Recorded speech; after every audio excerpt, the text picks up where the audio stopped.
Call the meeting to order.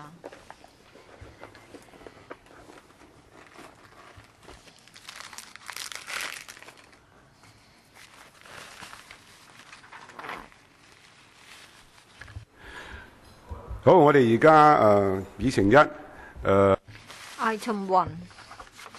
Information papers issued since the last regular meeting on the 28th of April. You have received such papers. Item 2. Matters arising from the meeting on the 28th of April 2017. Paper CB bracket 4 1008/16 to 17 bracket 01. In relation to this item, Mr. Edward Yu has suggested wording of a motion.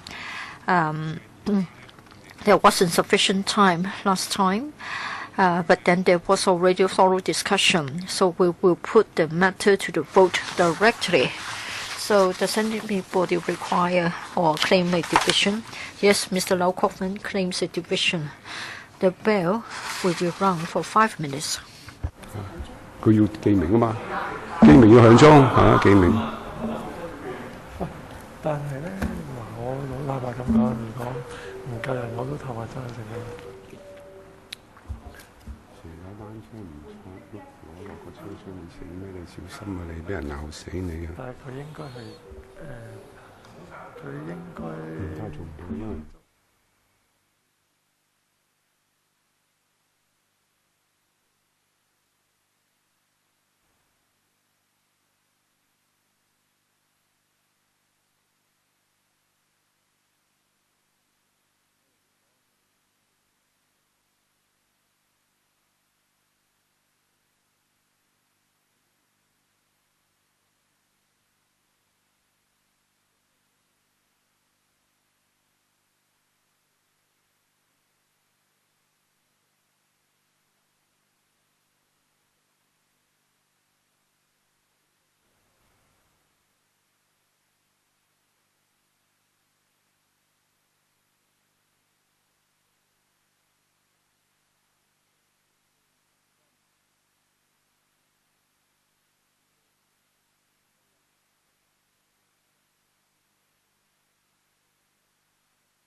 位都係踩單。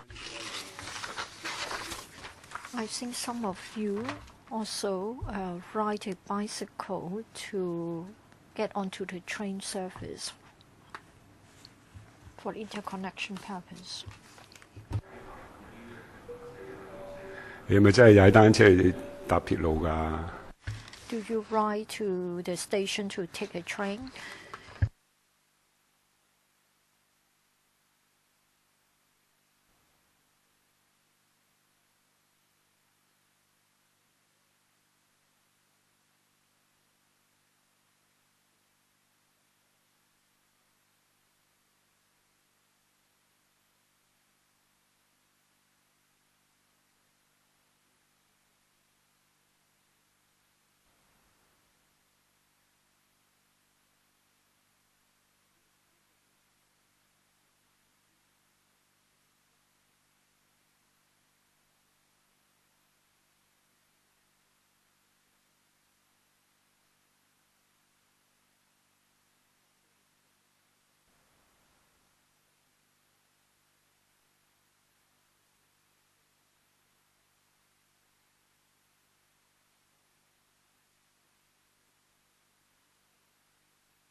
呢兩位人唔識踩單車㗎。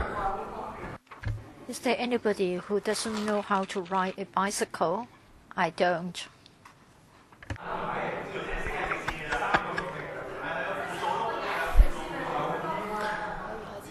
好，我哋而家開始表決啦。All right, I'll put the matter to the vote. For those who are in favor, please raise your hands.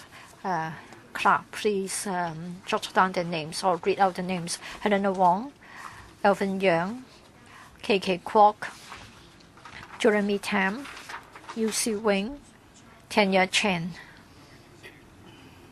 No, I don't think Mr. Yiu raised his hand. Mr. YIU Chung-yim, I'm sorry.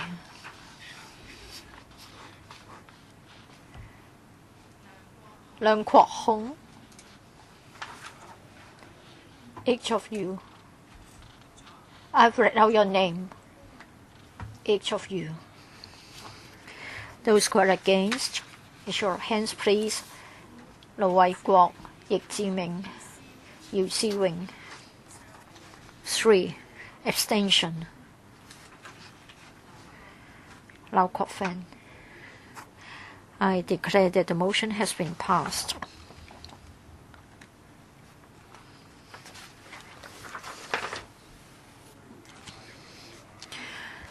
That takes us to the following item. Service disruption of the East Rail Line on the 18th of May 2017. Paper CB bracket 4 1099/16 to 17 bracket 01 as well as bracket 02. I would like to invite the public officers from the administration as well as the MTRCL representatives to join us.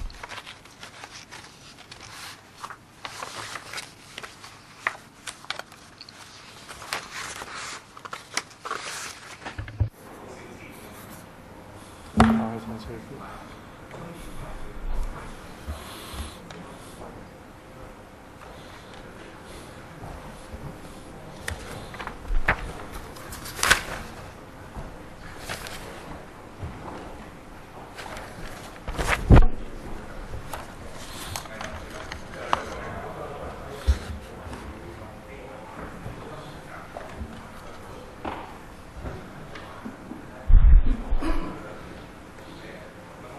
好，政府方面呢，又係陳副。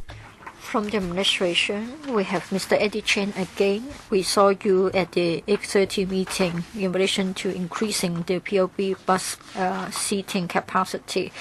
We have also got another team of officers from the administration. Thank you. There was a service disruption 2 weeks ago. The MTRCL as well as the EMSD followed up the matter quickly, and they were able to put together this paper. But then time available was short. We weren't able to provide the paper a week in advance. It was a simple sort of incident in terms of the details, but then Hong Kong is a very packed city. Whenever there is something happening on the MTR, then easily hundreds of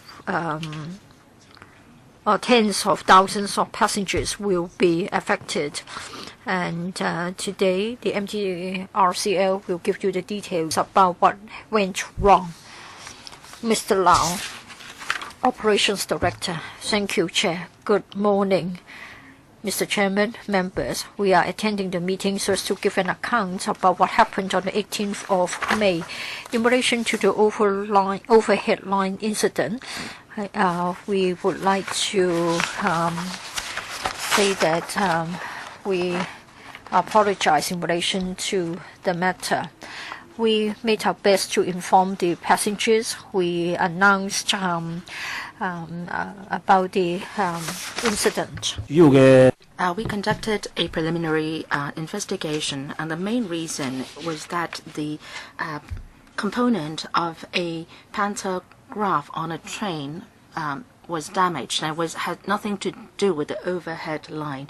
And after the incident, we engaged an independent consultant to conduct an in-depth investigation. Today, we are going to talk about the following aspects: the operations, support, and information dissemination. We would also be talking about the preliminary investigation results and our follow-up, and also the mechanism for repair of trains.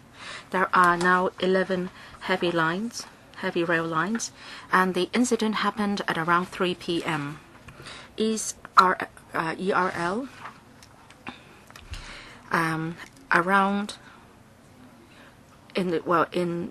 there was a tripping of a overhead line between Hong Kong and Taiwan. Because the system, the protection system detected something problematic, it was triggered automatically and power supply was suspended. So the service between Hong Kong and Sha Tin stations was affected in this period. From Sha Tin to lower stations, the service is provided at 8-minute interval, and from Sha Tin to Lok Ma Chau, 15-minute interval. For other rail lines, the service remained normal. The Operation Control Center have made that arrangement and make sure that the safety measures were in place, and we have immediately arranged for our engineer staff to do recovery work. You could see that at around 3:30 p.m., that is 30 minutes later, our staff could have the power supply resumed from Kowloon Tong to Tai Wai. So the station, this service can be extended to Kowloon Tong. So from Kowloon Tong to Lo Wu Station, the service is at a 10-minute interval, while from Kowloon Tong to Lok Ma Chau, 20-minute interval. Because, well, there was this train departing from Hong Kong Station from Mong Kok East Station, while it was at around 400 meters from the Mong Kok East Station, it stopped. The power supply could not be resumed, so the train could not get to the platform of Mong Kok East Station. The backup power supply was immediately activated for emergency lighting and ventilation on train. When the OCC was confirmed that this section was energized to know train was on track to ensure track safety, track access safety. At around 3:55 p.m., our staff had helped around 110 passengers on the train to proceed to the track and walk to the Mong Kok East Station platform. We have made broadcast on train compartments, and actually our staff went onto the trains and communicated with the passengers. And we also provided bottled water to the passengers. We accompanied them to walk back to the platform, and we provided appropriate help.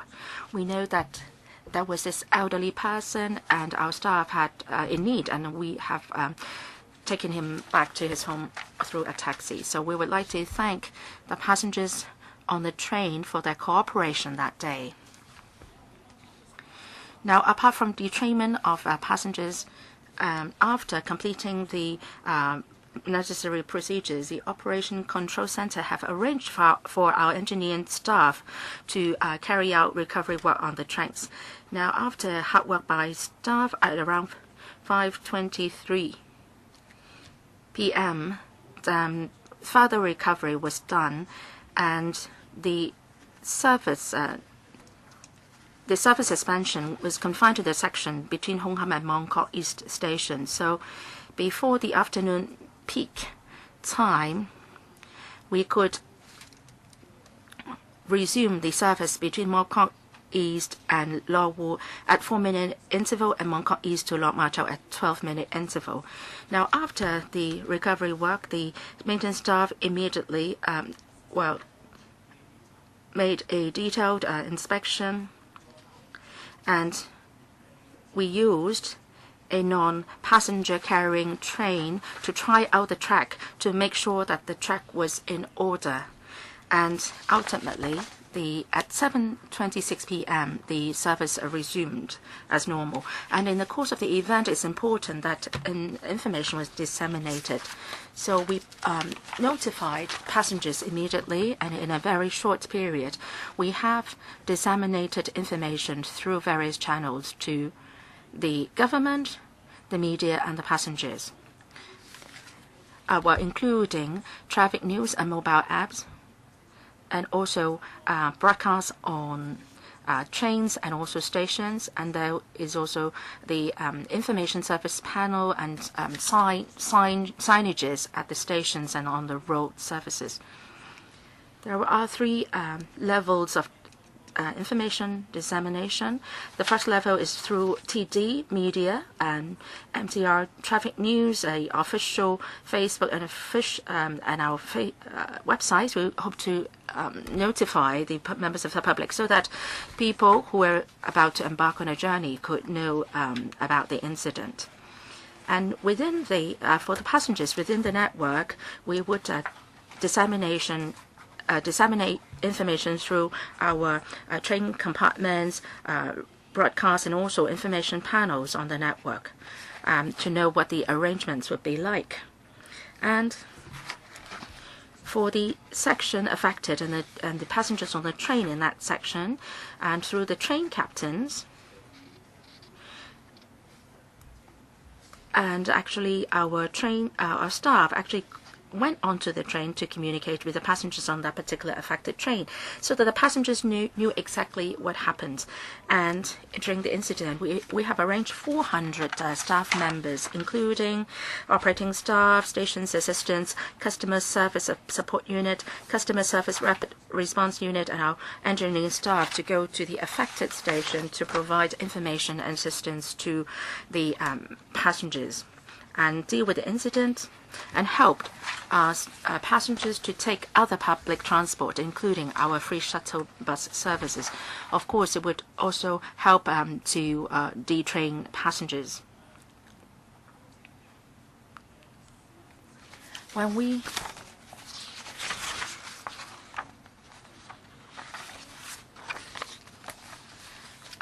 knew about the latest situation, we would communicate the same to the passengers.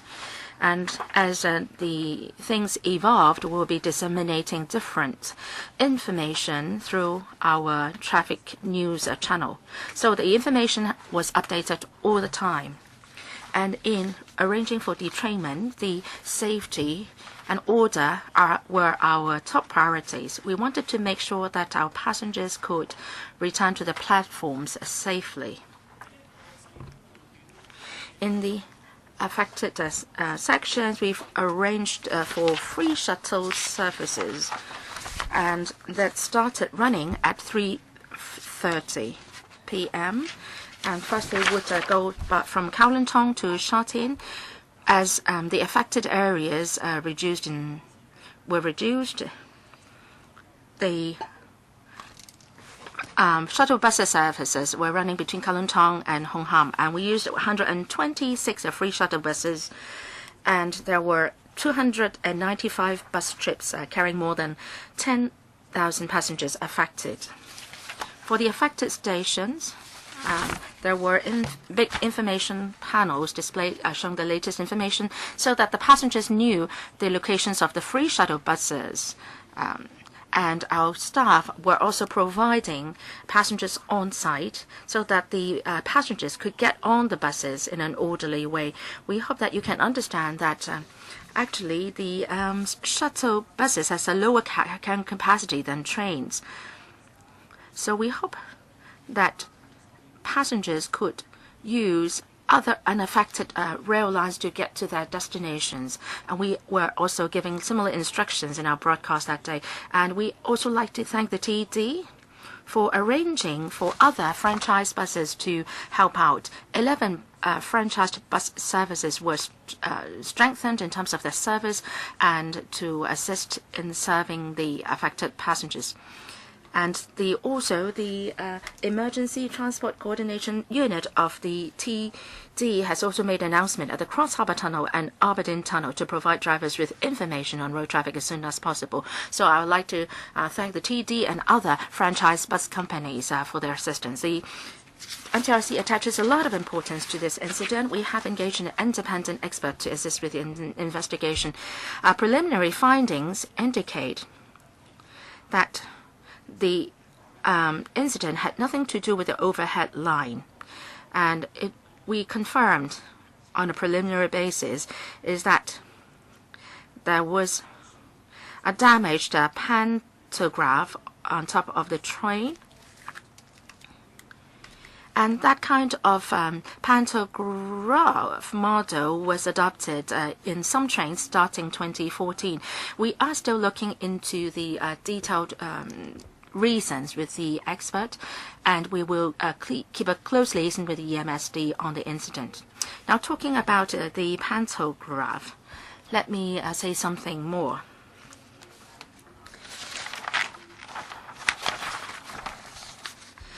The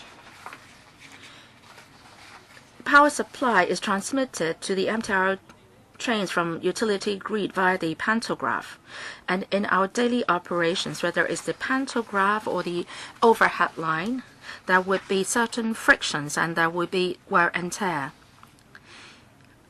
This is something common in other railway systems in overseas jurisdictions.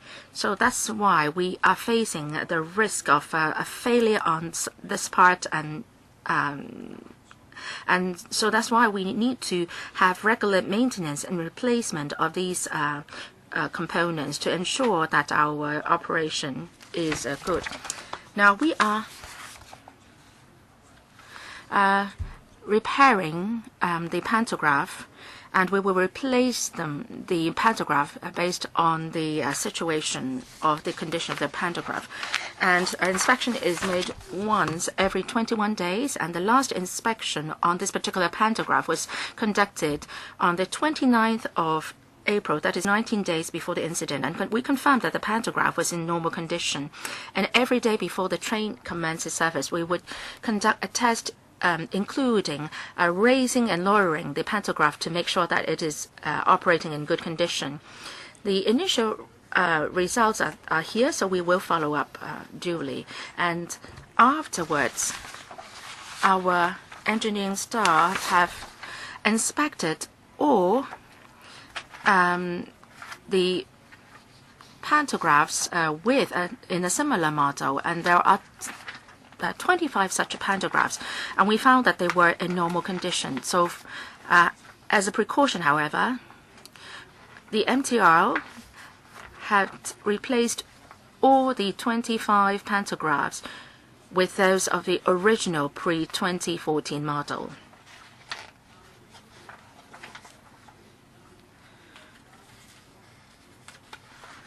We are now also liaising with the pantograph manufacturer and also the independent consultant to conduct an in-depth investigation. The detailed investigation report will be made available in 2 months.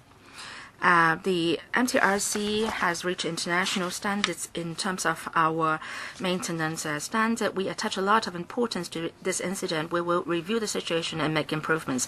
Our aim is to continue to provide quality service to our passengers. Thank you, Chairman. Well, people in the queue, Lam Ting, Kwokaki, Atanya Chan, anyone else? Michael Look. 9 members, 4 minutes each. Mr. Lam Ting. Thank you, Chairman. This is a very serious incident. There was this incident in relation to the Kuntong line on the 11th of April. That was also a serious incident. And there was a 2.5 hours delay back then. This time is even more serious. There was a delay of 4.5 hours. And individual stations along the ERL could not provide service. And we're talking about the peak hours too. So tens of thousands of passengers were affected. So 2 serious incidents happened within such a short time. So we were very worried. The stability problem, is it getting serious in recent years? Now, according to the information, the pantograph was manufactured in the UK and it was started being used in 2014. Now, MTRC, before you used this model, have you conducted enough tests? Second question. I see that it happened at around 3 o'clock. At 3:15, you started to the train, 100 or so passengers stranded in a train 400 meters from the platform. It's such a short distance from the train station. How come that it took that long to detrain the passengers? I know you have a notification system, Director. Can you not enhance it in relation to the dissemination of messages? I know sometimes it is difficult to guess how much time it will take to deal with the incident, but sometimes there are things that you can have an assessment.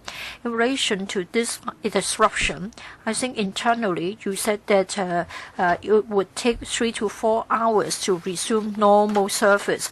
Can you not sort of tell the passengers as to the estimated time that it will take to resume normal service so that passengers can make a decision, continue with the journey or take an alternative mode or have a dinner after work before taking a train service to go home so the passengers can better plan their journeys?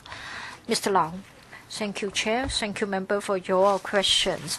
Let me first of all answer the second as well as the third questions, and then Dr. Lee will answer the other question.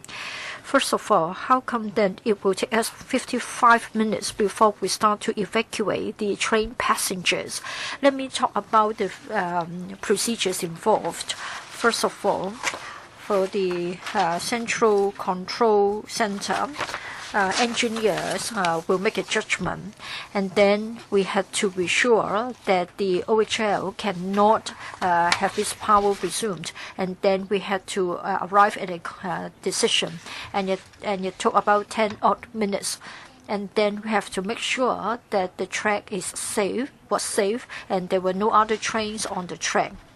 And then station staff will approach the train and help the passengers to get away from the train. And thirdly,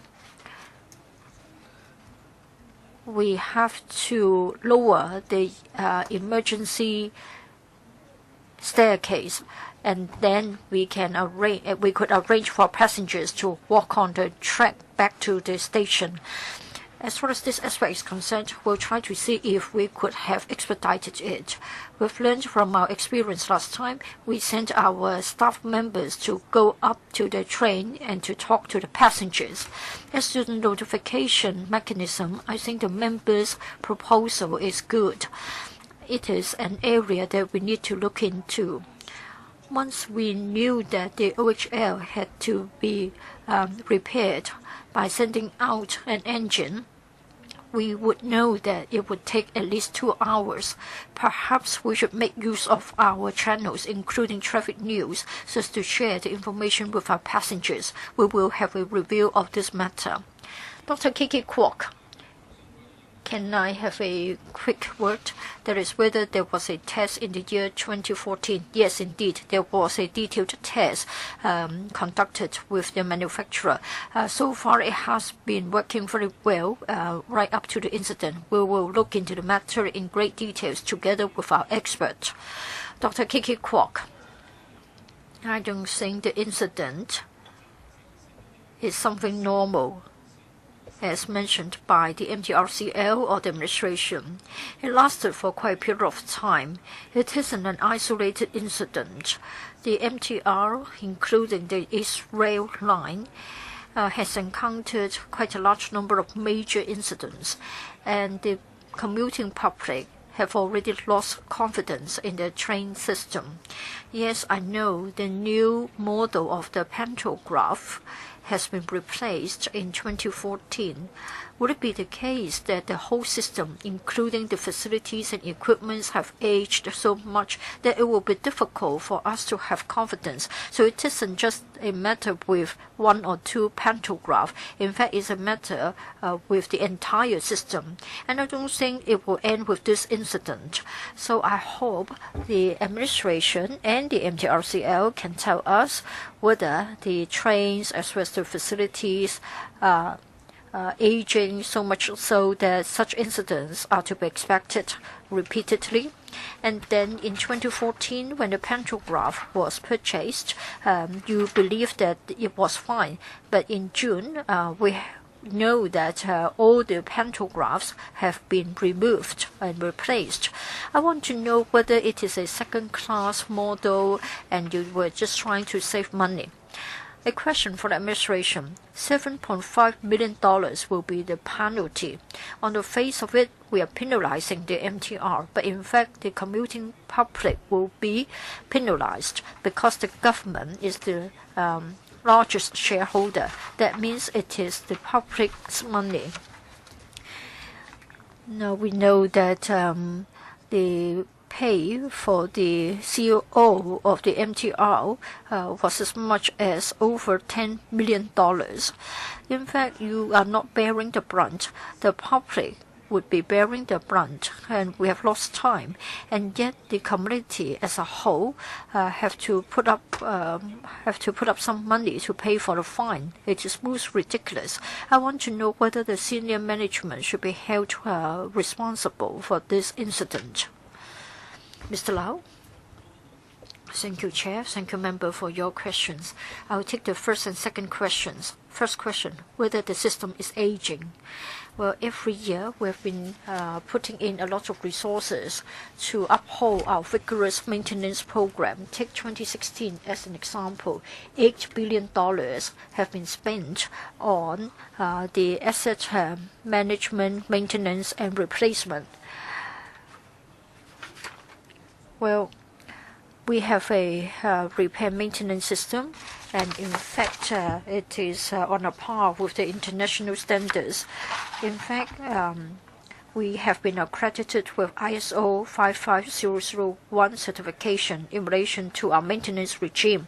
So we are up to international standards. Of course, we are aware of members' concern. So from this incident, we try to find out where we can have further enhancements, asset management, repair and recovery, as well as other components. Where was the components manufactured? In the UK.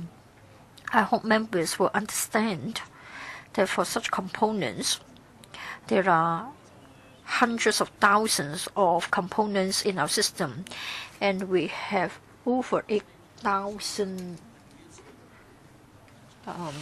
trips. We'll try our best to achieve improvements in all aspects. There was a question that has never been answered. That is, how come that you are imposing a fine on the shareholders? I've heard this question for many times. I know you are trying to ask whether the management should be held liable. Well, 2 years ago, the LegCo voiced such a comment, and we reflected the opinion to the board, and the board has come up with a new management system. That is, on a yearly basis, when they have to decide on the pay and benefits of their senior management, they will take into account the performance of the MTR in the preceding year. So it has been put in place. Your time is up, so you can only listen to the admin's reply. Mr. Alvin Yang, I want to ask a question about the pantograph. It was introduced in 2014 and installed on 26 trains. now that there is this incident, you have taken them down and the older model has been replaced. In other words, the older model is still working. So what's the purpose for the replacement? Technical enhancement, or is there any obvious reason for this? I can't answer this question. You need to put the question to the experts. Mr. Lau, I'll ask my colleagues to answer the question. At the time, would like to see if there are new products so that we can enhance the effectiveness of collecting electricity, and we want to enhance the reliability. So together with the supplier, we decided to opt for the new model. So you're not trying to catch the latest fashion, right? Was it because there was a new model and you were interested to try? Well, the original model is still working. So what was the reason for replacing it? We have been following the developments of new technology in the market. We'll try to see whether there are new products to enhance the effectiveness and reliability of collection of electricity.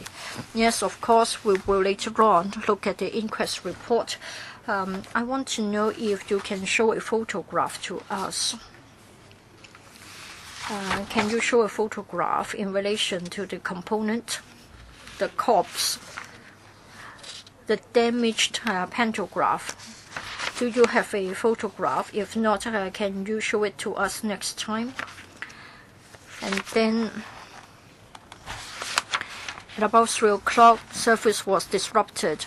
It was only at 3:55 that passengers were let from the trains. I know you had to follow certain procedures, but what about the backup power system? For how long could it last? You spent 55 minutes. I want to know how long the backup power supply could last. I think it would take longer time had it happened in the middle of a tunnel. Well, for each and every train, we do have such a backup battery. It can last at least 1 hour. So the backup power supply would last for an hour. In other words, it was very tight on this occasion. It happened at 3 o'clock, and it was at 3:55 that you arranged for passengers to leave the train. So would the MTRCL consider enhancing the efficiency in this regard so that it would take shorter than 55 minutes?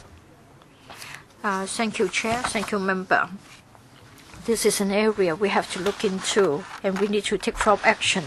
That is, we have to see how we can evacuate the passengers earlier. And then I have some time left. I want to ask the Bureau this question. I want to know whether you would allow the franchise buses to do the following upon commissioning of the new rail lines.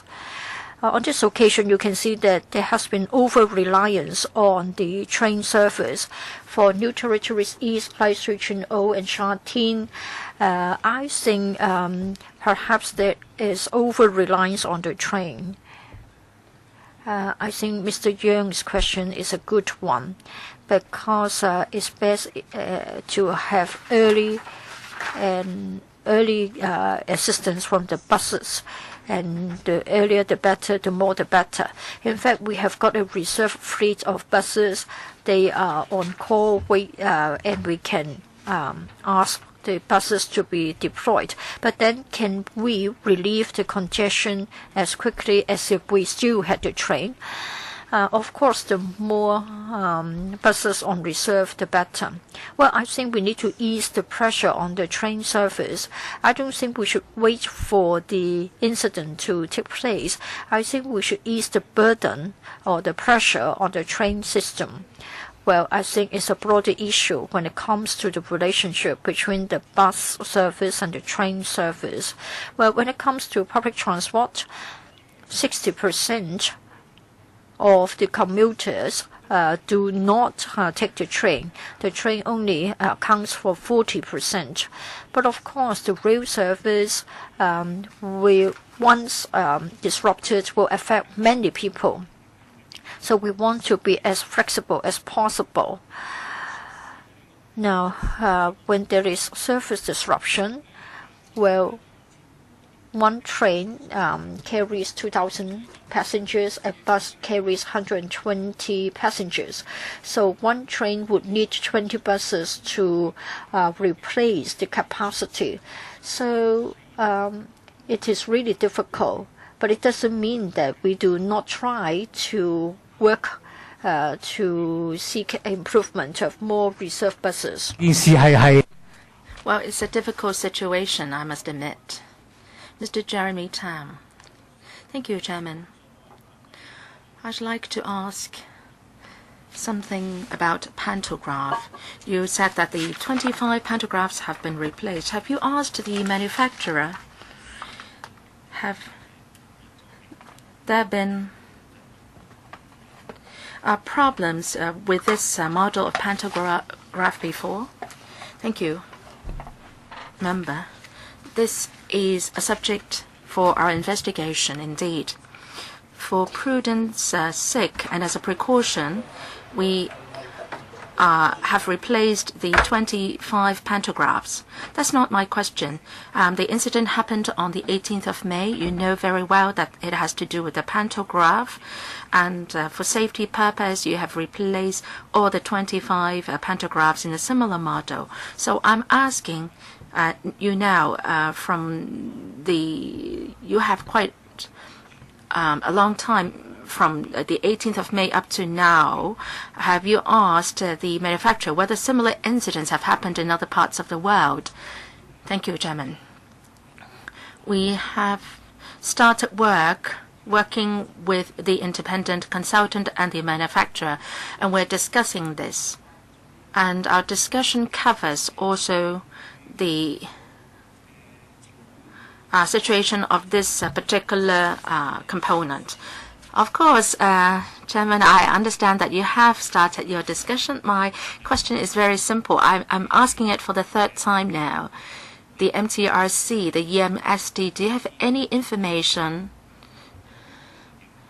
on whether the manufacturer has identified problems with this model in other parts of the world? And if yes, how many such incidents have been identified? I think you've raised a very good question. We don't have the information on hand. Up to today, you don't have the information, right? Can I see a clarification? You don't have the information. You are not clear up to today. Yes. Thank you, Member.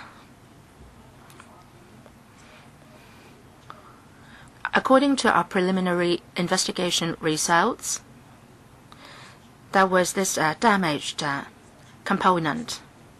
And because of this, well, Chairman, I have read through the paper and I know what happened. I don't know how to further simplify my question. So you don't know the information, right? You don't know whether similar problems have been found in the use of this model of pantograph in other parts of the world. Is this what he's saying? You don't have the information? Yes, let me put it this way. We talked to the manufacturer about this model, the damage, and they have to understand the extent of the damage. Chairman, I'm not asking you to investigate into why the damage was done. Now, of course, you need time to investigate into it. So I know that this is a new invention. Are we the guinea pig, the first one trying out this model? Can I defer to my colleague to take that question? Mr. Tam, we understand your question. Well, this is quite a unique incident for the manufacturer as well. And these models are also being used in other parts of the world. And we are talking now to the manufacturer on the damage of the pantograph. And we are now looking into the details. Well, he hasn't been able to answer you. This model is being used in other parts of the world. All right, EMSD, any supplements? And the government, administration, do you have any supplements? After the incident, we have asked the same question, but we haven't heard from the MTRC. It's the same reply. All right, the MSD has asked that question to Mr. Edward Lau. Thank you, Chairman. Sometimes it has to do with the overhead line, some others pantograph, the other part insulator as well. For members of the public, we are seeing service disruption all the time. In the past year, there are over 10 incidents involving a disruption of over 30 minutes.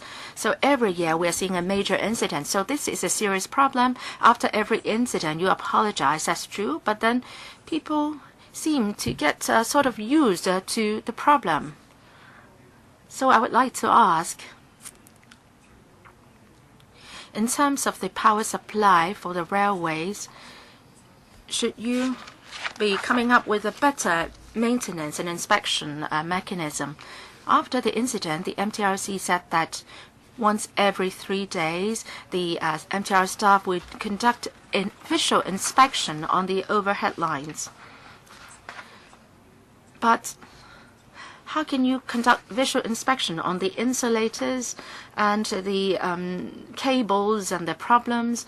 Now technology is developing in leaps and bounds these days. Shouldn't you have a better system to help you with your inspection work and to look at the situation of the power supply system? MTRC, please. Mr. Lau, thank you, member, for your question. We appreciate the member's concern, especially on the power supply system. We talk about maintenance of overhead lines. Now, in that regard, there are a 3-step process in maintenance.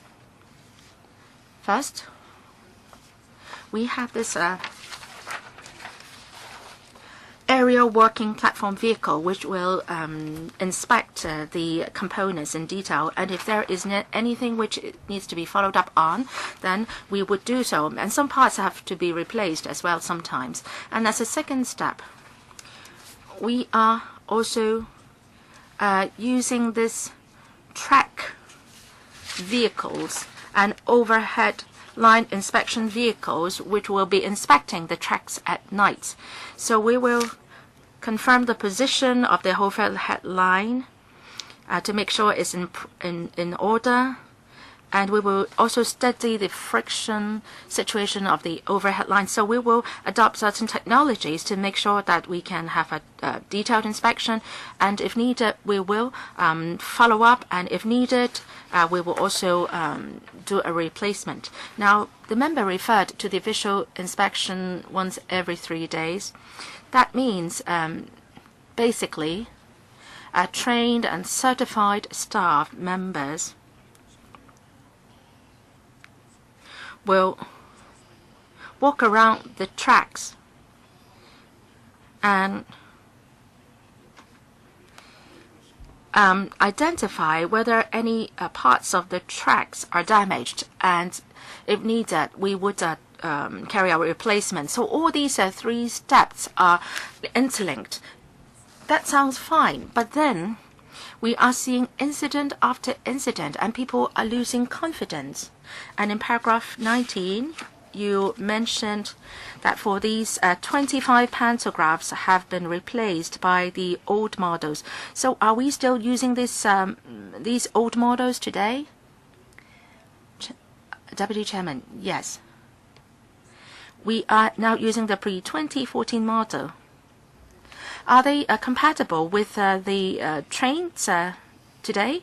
Yes, they are compatible. Apart from the 26 pantographs on the 26 trains, the other trains are using the old models as well. So you are looking into that. So the old models are fine, but the new models are problematic. So does it mean that there are problems with your procurement of the new models?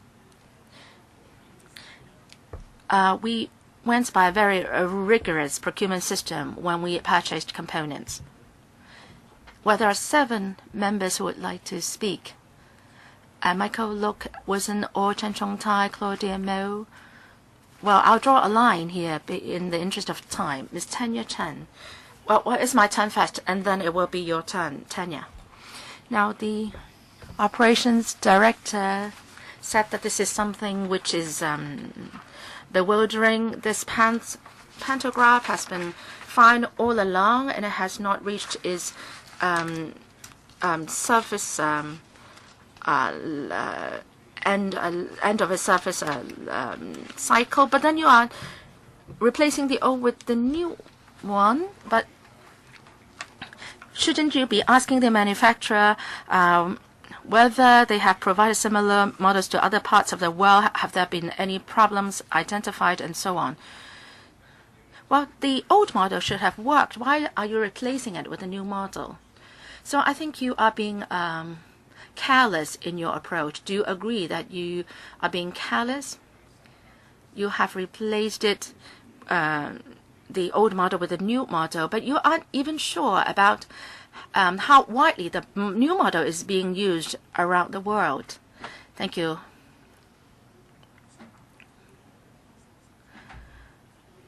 Well, we carry out careful maintenance.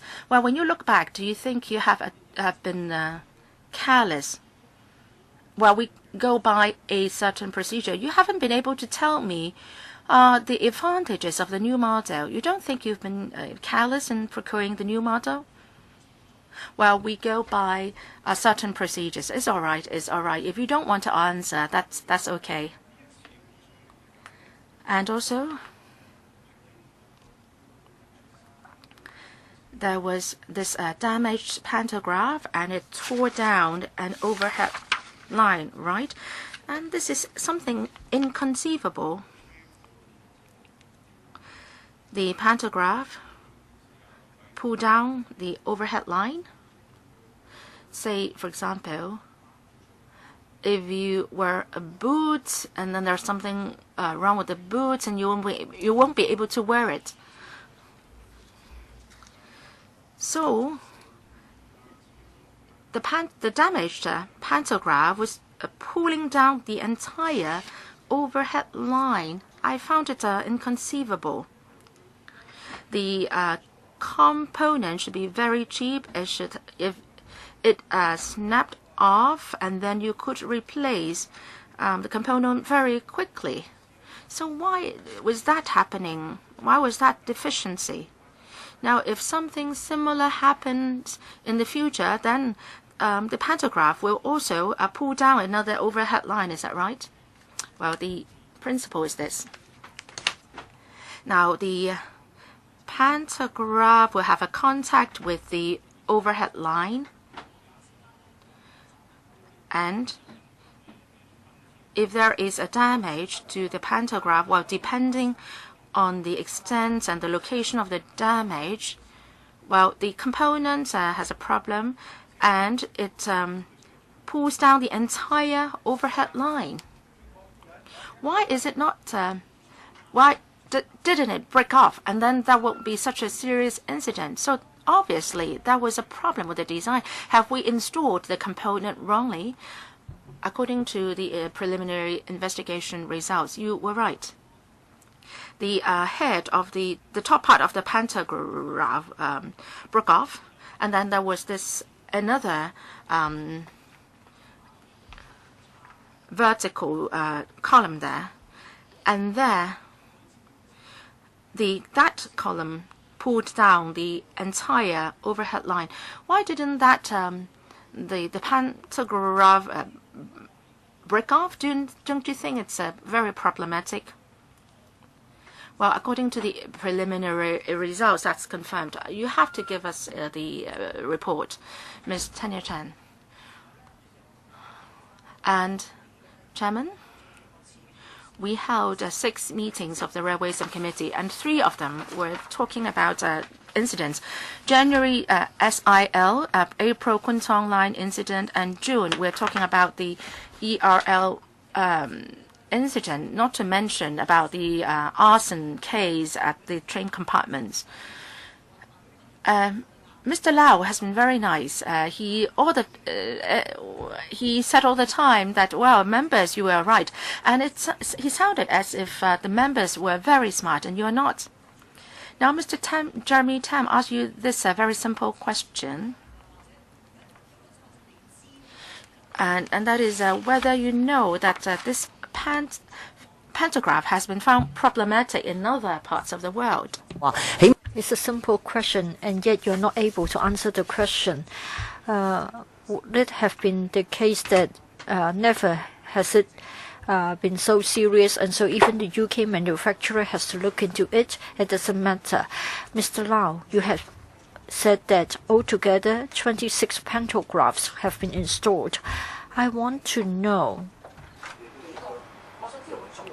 the total number of pantographs in your system.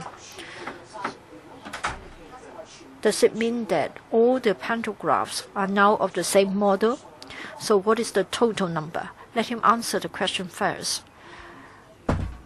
For this kind of pantographs, what is the total number? Well, for the East Rail Line, all the trains are using the same model of pantographs. What is the total? 116. 26 over 116. Well, Mr. Elvin Young also asked this question. Yes, I know you were trying to follow the technology development. Are you actually saying that you were not happy with the 116 pantographs that were in use? And then for the one that was damaged, was there a claim that it had a special feature so as to improve the performance? I believe that there was a reason for you to replace the pantograph. You just gave a general reply saying that it's for the sake of, it was because of the technological advancement. So we are giving you another opportunity. Why replace it? For every component, every asset in our course of maintenance, we will note the conditions in the course of usage. For the overhead line and the pantograph, they are in constant contact, so we do have tear and wear. At the time, we found that perhaps we should look at other models which could have reduced wear and tear so that it will be more durable. Now you have only been using them for 2 years or so. So the replacement took place in 2014, and yet we have got this major incident. What about the older model? The older models were kept in the stock for 2 years and they can still be used now. Well, for the older model, the conditions are still good. But then for our facilities and equipments, we have to move with the times.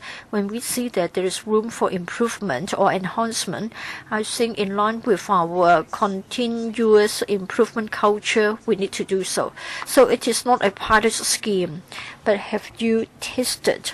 You haven't got a overall replacement. Your time is up.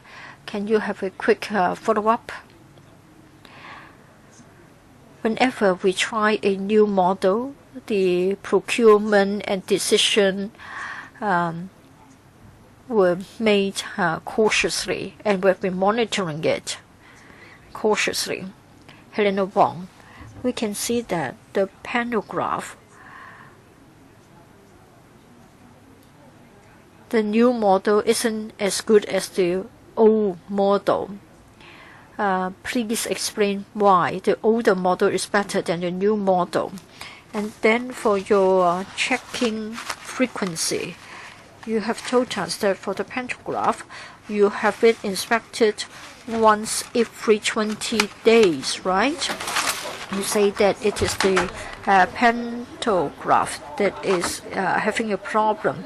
On the 21st of March, 21st of April, you had an inspection, but then the incident took place on the 18th of May. So have you ever considered increasing the frequency?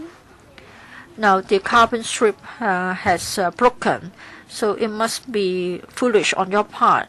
Why haven't you increased the frequency of inspection? And you talked about the default. You said that there is wear and tear.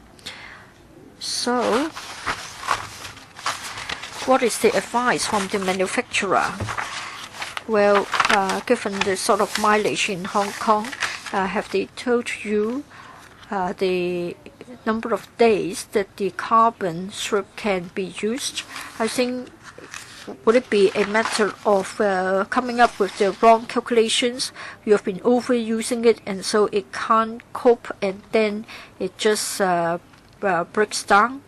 Now you say that the overhead line is not to be blamed, but then retired professors from the Polytechnic U have said that perhaps we shouldn't blame the pantograph. They are saying that perhaps it's a matter of wear and tear of the overhead line because too many trains are passing the tracks. So what about the overhead lines? What is the frequency of inspection or maintenance? I think what happens is that you will elevate and lower the pantographs every day. But would you look at the pantograph itself? Would you also check whether the overhead line is in good condition? If you just elevate and lower it, then it means that you won't be aware of the wear and tear. You have asked many questions. Yes, there are many questions, but you should give him the opportunity to answer. Mr. Lau. Thank you, Chair. Thank you, Dr. Wong. For every component, after procuring a component, we'll take into account the advice from the supplier, and then we'll come up with a maintenance cycle. The purpose of the maintenance cycle is that if we find signs of wear and tear, or if we find that it is departing from the standard, then there will be sufficient time for us to detect the anomalies, and then we can investigate it, we can follow up. So that's the concept of such a maintenance cycle. And the 21-day cycle is built on such a concept. Of course, we have also made use of our rich experience, but you must have got the figures wrong because it broke in 19 days. Therefore, we need to have an in-depth study. We want to find out the reason of the damage of this component. Is it because of the wear and tear? Is it that the wear and tear happens earlier than the cycle, or what? In other words, you will review the matter. For outstanding issues, can they give a reply in writing? Yes, please jot down the other parts of her question. Mr. Michael Luke. Thank you, Mr. Chairman. For the pantograph, I think it is not the first time that it has been the cause of an incident. I want to know if you have got any plan to improve the maintenance cycle. At the end of the day, you have to count on your staff members to carry out the maintenance and repair. As trade union representatives, we are concerned about the manpower level and the work pressure. Now, the system would age because parts of your system have a history of over 30 years. You have replaced the pantograph. But I am afraid that perhaps the maintenance pressure has increased. Would it be because of manpower shortage? The quality of visual inspection and other inspection has been undermined, and so we have incidents which could have been prevented. Manpower, and would it be fair to the maintenance staff, because such things may not be detected from or by visual inspection? Thank you, Chair. Thank you, Member, for your questions. As far as the maintenance is concerned, we must provide sufficient manpower to carry out the maintenance work. What is important is that our manpower for maintenance have been dedicated, they have been given relevant training, and they have an accreditation system, so that when they carry out their work, they will follow our guidelines.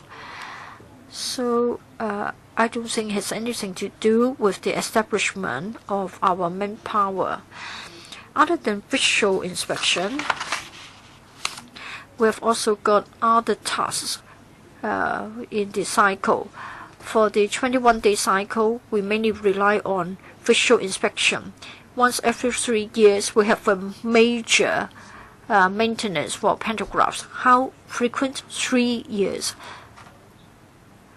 So 21 days visual inspection, 3 years using equipment. Once every 21 days, we will have a precision measurement of the carbon strip of the pantograph. We'll also look at the threads by visual inspection or by machine as well. We will measure the threads vis-a-vis the aerial cable. As to the 3-year cycle, is a very detailed inspection and replacement. The pantograph will be removed from the top, the roof of the train, and we will examine the components one by one. That cannot be achieved in the 21-day cycle. Well, trade unions are still concerned about manpower. Now, members of the public have higher expectations of your maintenance, but do you have sufficient manpower? Have you increased your manpower? And what about the experience of the maintenance staff? Do you pay adequately to retain the experienced maintenance staff members? Mr. Lau. Thank you, Chair. Thank you, Member.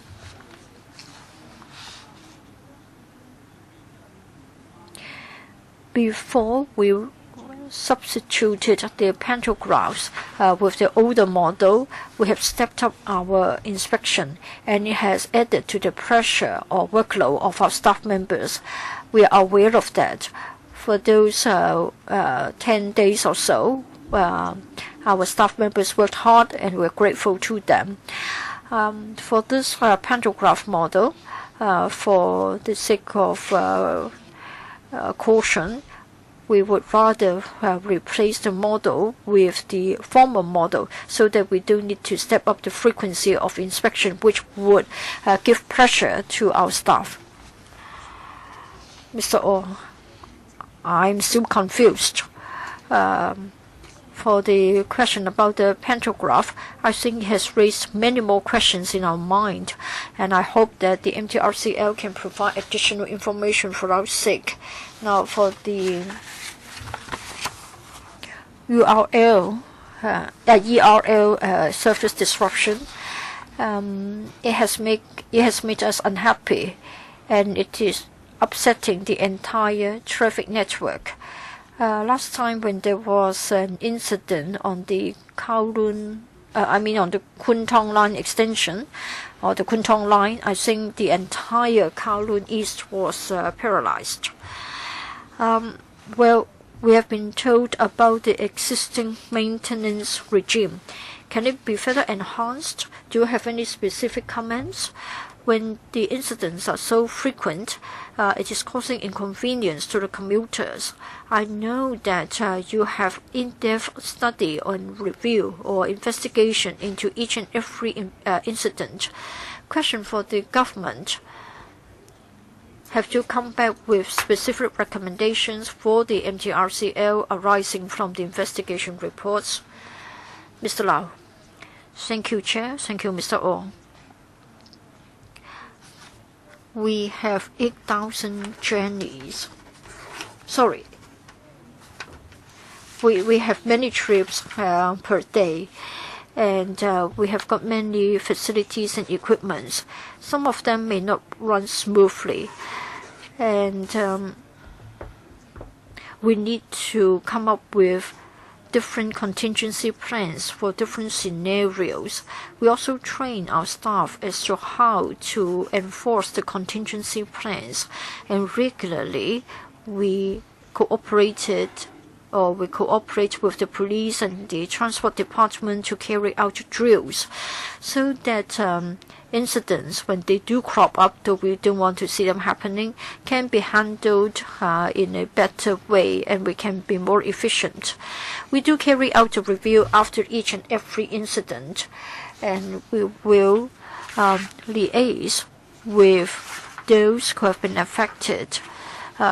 We'll try to call the passengers who have been affected, and we can learn from the experience, and they can tell us from the personal experience. We're also grateful to lawmakers who have given advice to us. We take it seriously. Our purpose is as follows. That is, in terms of contingency, in terms of dissemination of information, we will try to do it better. We don't want to see the incidents happening. We just want to reduce the inconvenience caused to the public. Operations Director, if you have carried out all of what you said, that will not be so much a public grievance. So can you tell me publicly today that after so many incidents, would you improve on your contingency measures? If yes, please do so. And also, the administration, can you answer me? Now, after every incident, you may make recommendations for the MTRC. Have they followed your recommendations? If not, how would you follow up? The administration first. Paragraph 21 mentions that the EMSD has engaged an independent expert, that there will be 4 levels of investigation: MTRC, MTRC's consultant, EMSD's consultant. So these are the 4 levels of investigation. And after we've come up with certain conclusions, then the MTRC have to report to us for recommendations made by us. The MTRC has always carried out our recommendations. MTRC, please be quick. EMSD, we will follow up with after we've received MTRC's investigation report. We hold regular meetings with MTRC to follow up and make sure that the improvement measures will be implemented duly. Mr. Lau, a quick one for you. Are you willing to review your contingency measures now? Yes or no? Yes, well, he said yes. Dr. Chung-yim. Thank you, Chairman. I think we have to be clear on one point in our entire discussion. It has nothing to do with technical improvement measures, testing, or what. I agree with the Chairman's question, your first question. Do you admit that this incident is a man-made one because of your careless approach in procuring the components? Operations Director, as I explained, when we try to adopt a new model of a component, we go by a very rigorous system. We have to investigate this time into why, under such a system, there was a damage to this component. What were the reasons? Has it got to do with the material of the component or other factors? So let's, Chairman, we have to be clear about this. We are talking about ERL. Maybe the management and the procurement section, after the merger of the 2 railways, are still not very clear about the technology, and maybe there is inadequate communication between the 2 companies previously. So maybe the procurement was done by the MTRL, and they thought the components could work for the ERL. Now, for the pre-2014 model, have there been similar incidents happening to this old model? No, never happened. So why did you replace them? Well, we said that very clearly already. In our asset management, we would look at whether there are latest technologies which can help us identify more durable components which are more effective. Well, they've been adopting a very careless approach in procurement, and they don't know whether this model will fit Hong Kong situation, and they're not aware of how this model works in other countries. Now you replace it in 2014, and this year, recently, we saw an incident. So it must have to do with your incompetence in the procurement process. You can't say that the overhead line has aged. Well, up to now, they have not admitted to their error in their procurement process. A number of members have asked why, while the old models are fine, you are replacing them with the old models. They are saying that they have to advance with the times. Do you want to answer the question again? I've asked you also about whether you have been careless in your procurement process. Now, we have 11 heavy rail lines, and all of them come under the same procurement system, and we have a very robust system. I think it has to do with the maybe the inconsistency in the procurement process between the two old companies. I am not very well versed in the technical side, but this happened after the merger of the two companies, and in 2014 you procured the new model. So he's asking whether it has got anything to do with the merger of the two rail lines. No, not related, Chairman. Well, you're talking about the same people in the procurement team. Chairman, we go by the established procurement process, and we treat both rail lines alike, and we have to satisfy the procurement requirements prescribed. Ms. Claudia Mo, the biggest problem, obviously, is why there is there a damage? Why the component has not broken off? Well, and why there is no braking system for the system? You haven't been able to answer that question. And we asked you whether there are man-made errors involved, but you didn't answer that question. We've got so many incidents, and Hong Kong's traffic has been brought to a paralyze. And every time you apologized, but Hong Kong people got used to your apologies. And we felt quite helpless. The government said that there will be a penalty, but then the major shareholder of MTRC is the government, so you are just moving money from one pocket into another only. The government official said that there will be an expert looking into it, and you are now every time you are adopting a Band 8 approach. I think there must be a problem with the management, administration.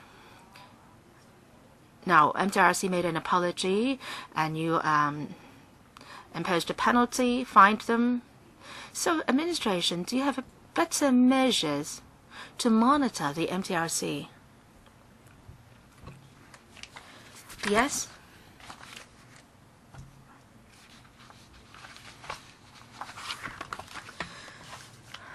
The government shares the members' concerns. We built such a good railway network, and how come that we have so many incidents? So we are very mindful that we should do the best job. Let's give us some give some figures here. We ride the MTRC every day. Some 5 million people ride on it. 8,000 trips every day, and for every hour 500. For every day 500 trips. People are very worried about whether the management of the MTRC is incompetent. I'm coming to that. Give me some more time. This is a very intensive system, I would say. We watch the figures very closely. Now, let me report to you. Since the merger, since we mentioned it, since the merger in 2008, serious incidents with service disruption of over 30 minutes. We haven't seen the situation worsening. No. The network is expanding, ever expanding. So you have to look at the additional mileage covered, and if we go by the same set of standards for every year, we are talking about a 0 point something percentage in accidents annually. So it's around to 0.2, 0.3, 0.4%. So it's been 10 years since the merger, so that's more or less a figure over the years. The figures may be very cold. People may not be mindful of that. If I get stuck in the train for 4 hours, then I get stuck. So we are doing something extra. Now, in terms of system, for the MTRC management, upon the request of the government, set up the risk management committee. So there is this board of director mechanism to look at the risk faced by the MTRC. And the MTRC is striving for improvement all the time. And internally, there is this new project or system director post established. So we must ensure that the quality of materials or components is guaranteed. This is new measure. And 2 years ago,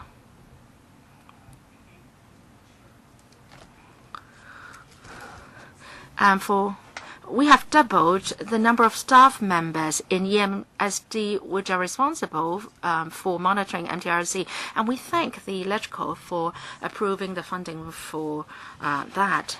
We are as much as concerned as the lawmakers, and I'm sure that the MTRC is equally concerned, and we are approaching the 40th anniversary of MTRC, and Mr. Lau himself has seen the developments of MTRC all these years, so there's no reason why he shouldn't do a better job.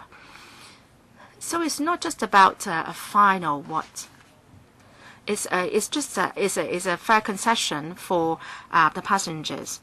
Even if the administration or the government is a majority shareholder of the MTRC, and the fine benefits the passengers ultimately. Can I clarify with you the figures? You're talking about the service disruption or service delay, 30 minutes. Well, let me finish first. To the public, we are most concerned is about number of passenger minutes, the delay there. Now, number of passenger minutes delay divided by the number of minutes of passengers spending on the train, that's the most important. I don't think going by for your figures, we don't see the real picture. Do you have the figure that I mentioned? It's rather complicated. That's all right. That's all right. If you don't, well, I've missed 1 0. It should be 0.02, 0.03%. Well, please. Give me figures on the passenger minute delay. We would be interested to have that figure. Well, it will take you some time to come up with the figures. Thank you. You have the figure? Thank you. DS?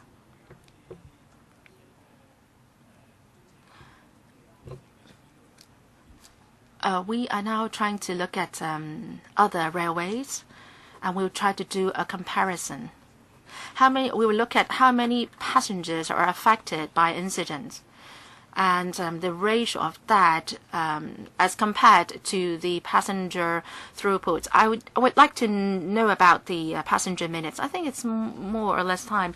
We'll have to go to the next item, and that is the progress update of the construction of the Hong Kong section of the Guangzhou-Shenzhen Hong Kong Express Rail Link, and that is paper number CB bracket 41099 1617 bracket 03. So can we ask the administration team to join us, Mr. Yao Xingmo, the Undersecretary? So I think everybody will be asking the same question.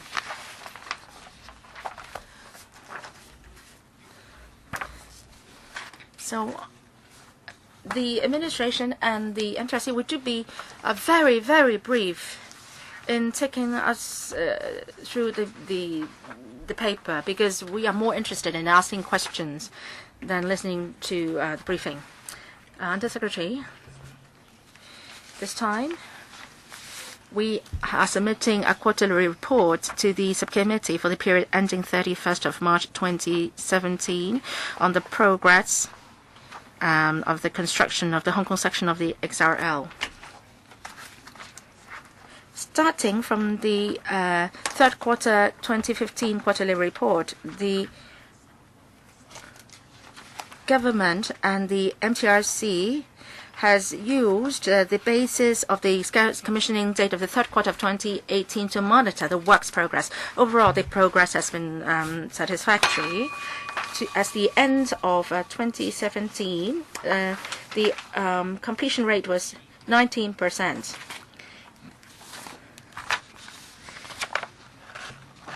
And is ahead of the 86% in the original plan. We are working in line with the target commissioning date. The most critical part would be the construction of the West Kowloon Terminus North, as well as the various E&M systems currently being carried out in the WKT. The testing and commissioning of the XRL is due to commence in the second half of 2017. And we need to make preparation for the connection to the high-speed rail network of the mainland. Cross-boundary dynamic testing for XRL trains, etc. should be carried out as scheduled. The administration, as the MMV consultant, will continue with its monitoring. Well, the XRL is a choice for the passengers. We hope that at the WKT, we would like to have co-location of the immigration and customs clearance. As the C has pointed out in yesterday's question time, only with co-location can we achieve the highest economic benefits of the XRL. And then we can have connectivity. But then there will be constitutional, legal, and operational issues to be resolved. The Hong Kong government and the mainland authorities and commissions have been studying the matter carefully. We have considered different options.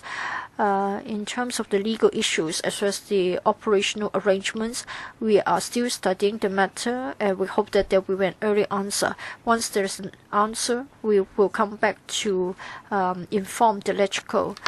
Do you still have time for the MTRCL to go through the PowerPoint presentation? Members, do you think that there is a need for it? No, I think we can dispense with that. We can just start with questions. Claudia Mo, Lam Chuk Ting, Jeremy Tam, Lau Gok Fun, Canada Wong, Edward Yu, Michael Tien, Yu Si Wing, Tanya Chen. Have I left out anybody? Nathan Law. 11 of us. Claudia Mo first, 4 minutes each. Thank you. It is with regret, and I need to reprimand the administration for this paper given to us today on the XRL. It is an extreme case of covering up, and it is hypocritic. In paragraph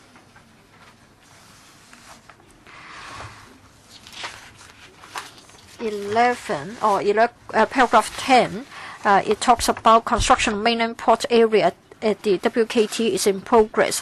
When have you got our consent? Now you just went ahead without our consent.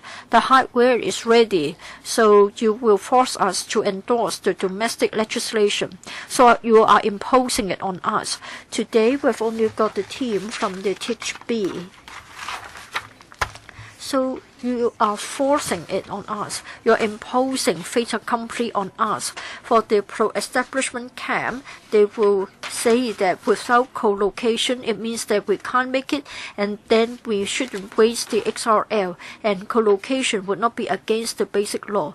If it is not against the basic law, how come that it has taken so much time and still there is no solution? 1st of July is around the corner. It is shameful.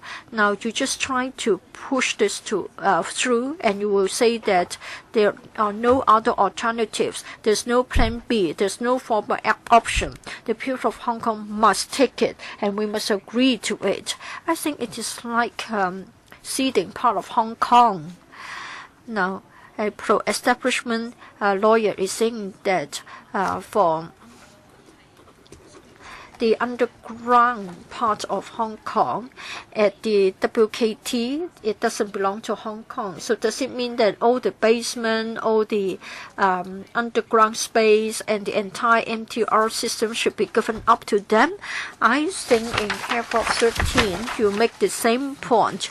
You are saying that the Highways Department will continue to liaise with the mainland authorities concerned and closely monitor the progress of the remaining works in conjunction with its M&V consultant. Which mainland authority and what is being monitored? I think you are spending money that belongs to the people of Hong Kong. Every cent belongs to the people of Hong Kong. How come that we need their agreement? Why should they be invited to monitor, and what is being monitored? Undersecretary, for the questions asked by Ms. Mo, let me clarify. First of all, for the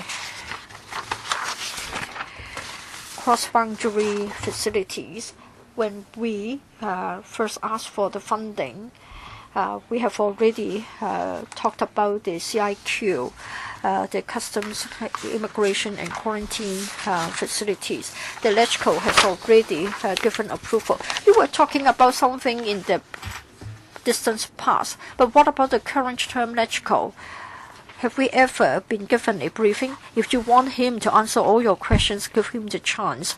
We want to come back to you as early as possible. We can understand your feelings. We hope that there will be a certainty in relation to this discussion. We are aware of your sentiments. We are doing our best to do that. But at this stage, we haven't finished our task, and therefore today we are not able to give an account to you. That's all I can say. As to the reference to paragraph 13, it talks about the cross-boundary tunnel. So it would require liaison between Hong Kong and mainland authorities so as to monitor the progress. Thank you. Mr. Lam Cheuk Ting, Mr. Chairman, I remember clearly that Mr. Yao, the Undersecretary, did tell us that before the end of the current term government, he will tell us about the co-location arrangements. Now, let me take a look. Today is already the 2nd of June, and your term will come to an end on the 30th of June. So what do you plan to do? It is difficult to understand. For Professor Anthony Cheung, the Secretary for Transport and Housing, he has already said that he won't continue to stay. For the new Secretary for Transport and Housing, maybe he won't honor your undertaking. As Claudia has said, maybe it will be fait accompli to be imposed on us. I think the drawings are there, the photographs are there. You have already got the arrangement. It is only that you won't tell us, you won't tell the public. Now, if you have nothing to hide, why can't you show it to us and consult the public? Don't tell us that you haven't got a plan, you don't have an arrangement. In fact, everything is being built. Now, you have already tendered the contracts concerning the utilities and the EMM services. Don't deceive us, don't deceive yourself. I find it difficult to understand why they are still making such a statement. Are we going to have it at the last minute? like when there was the handover ceremony of the Sino British governments. We've only got 1 month left, 28 days. Chairman, indeed, at a meeting of the Railways Subcommittee, I did say that we would like to give an account to the public before the end of this term. It's not just myself. In fact, the Secretary for Transport and Housing as well as the Secretary for Justice have made a similar statement. All I can say is that we have already achieved some progress as far as the negotiation is concerned. I think members must have observed that co-location is feasible. This is also in line with the principles of one country, two systems. You need to tell us about the arrangements. We are not yet ready to give you the details about the CIQ. Mr. Lam, you talked about having a plan. I think there have been some reports about the port area. For the port area, that's one thing. Co-location and CIQ arrangements would be something different. For our works, we have always been working on the assumption that we have co-location of the facilities. You must have the policy before you have the plan for the construction works. So in other words, you are clear about everything. You know it. I think the government is being most irresponsible. At this late moment, the government is still not willing to tell us the details. 7 years have already passed since 2010. You are still saying that you have achieved substantial progress. You are not yet able to give us the outcome. There are just 28 days to go before the 1st of July. So are you actually saying that there might not be a decision before the 1st of July so that you are in effect deceiving us once again? No, I don't think your allegation is right. We are still putting in our best endeavor. But are you ready to produce a report? We want to achieve the result ASAP. Would you insist on giving an account to us concerning co-location before the end of the current term government? We will do our best. I think that's all he can say. He will do his best. Mr. Jeremy Tam. Well, if we are going to get the co-location arrangement, I just want to talk about the loopholes of things that you haven't paid attention to.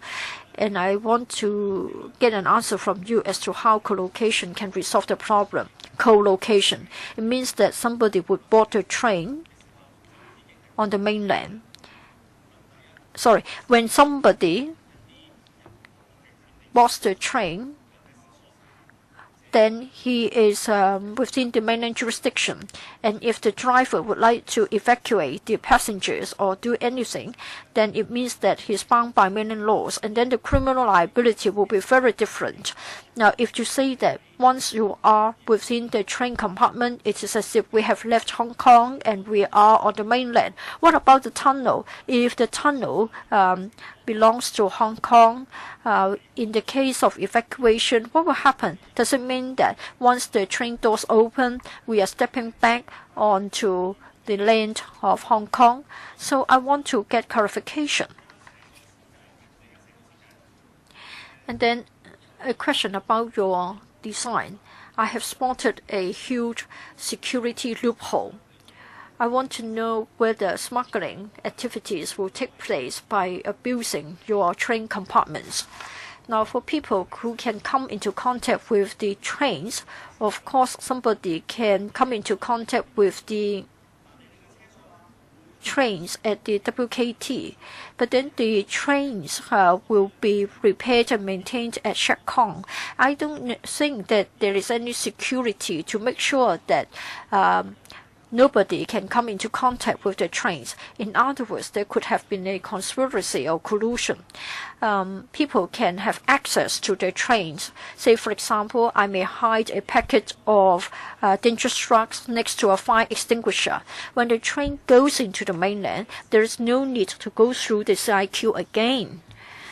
In other words, anybody holding an ordinary train ticket can also have access to the train. This is very unlike the airport, where we have a restricted area, and for the maintenance work to be done to an airport, to an airplane, it is a different story.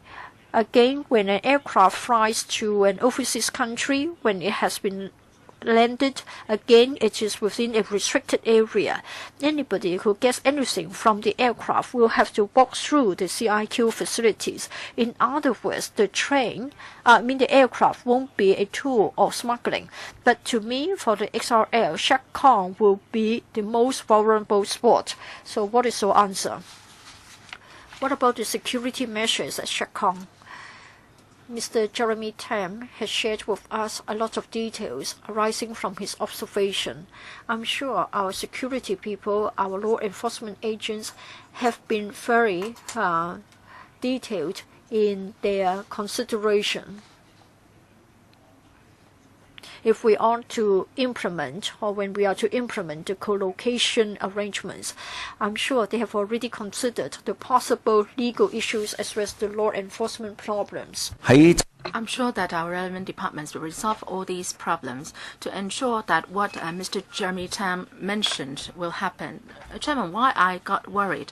Because earlier I discussed these things with MTRC, and my understanding is that they have not considered how a train compartment can be used for smuggling or even storing dangerous goods. They have never thought about that. And Shek Kong presents the biggest problem. In WKT, you can still have a round of security check, but at Shek Kong, you don't have that. So that's a loophole. A couple of days ago, I talked to them about this, and it seems that the administration has never thought about this. Mr. Edward Lau. Thank you, Chairman. The paper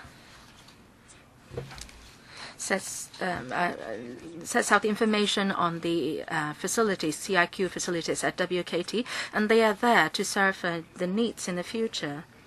I agree to local co-location being the most effective arrangement, and internationally, well, even for Shenzhen Bay, there is a similar arrangement.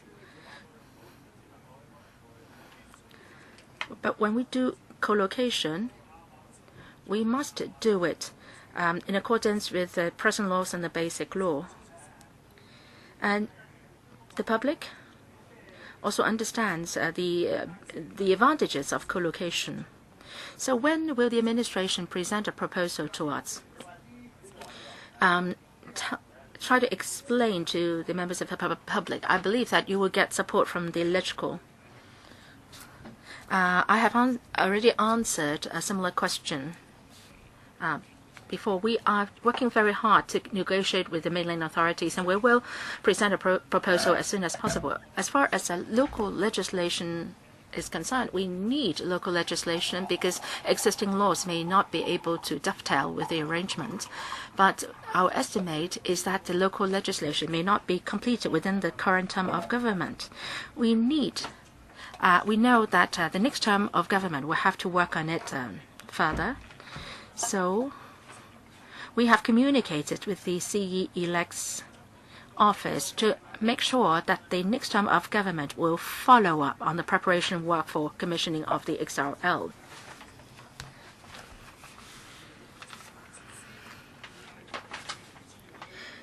So the paper sets out all the facilities here,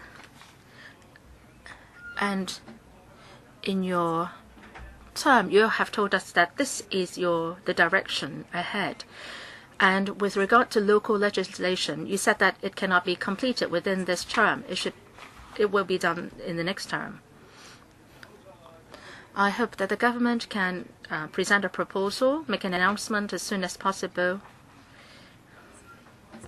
And also, please pay heed to the concerns of the legislators and the public, and so that when you come in the future, you can be in the future to the LegCo, then you will get better prepared, and the whole process can be smoother. We hope that the XRL can be commissioned as soon as possible. Can you start doing preparatory work now? We share Mr. Lau's concern. We are as much concerned as the member on the project. We are doing a lot of preparatory work on many fronts, but it's just that we cannot accede to members' requests, and that is we should give you a detailed proposal on the co-location arrangements. It's not the time yet. For myself, I think you can present your proposal to us and tell us your future directions. Well, it may well take a long time for us to discuss your proposal, so we should be better prepared for the discussion in advance. As I said, in our study, we think that co-location arrangement is legally feasible, and it's also in line with the basic law and one country, two systems principle. There have also been precedents internationally on that arrangement, and that is also being done in the Shenzhen Bay BCP. And we don't see any controversy on the arrangement at Shenzhen Bay port area either. So that's why we are heading in a similar direction, and we would come back to you as soon as possible. Dr. Helena Wong.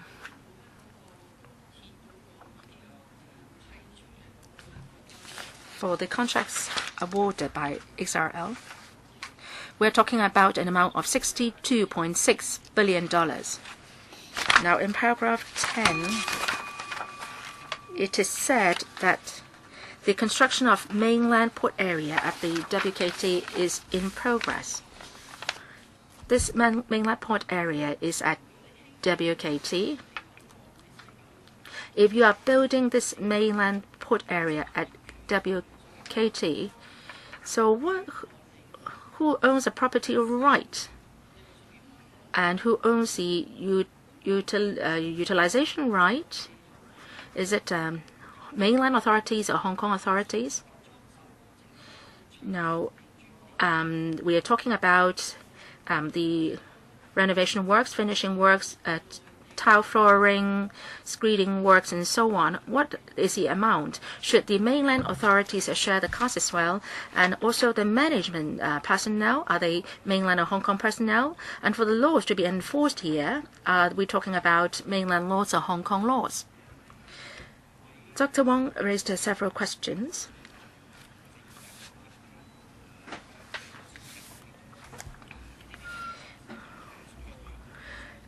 For the time being, the right belongs to Hong Kong authorities.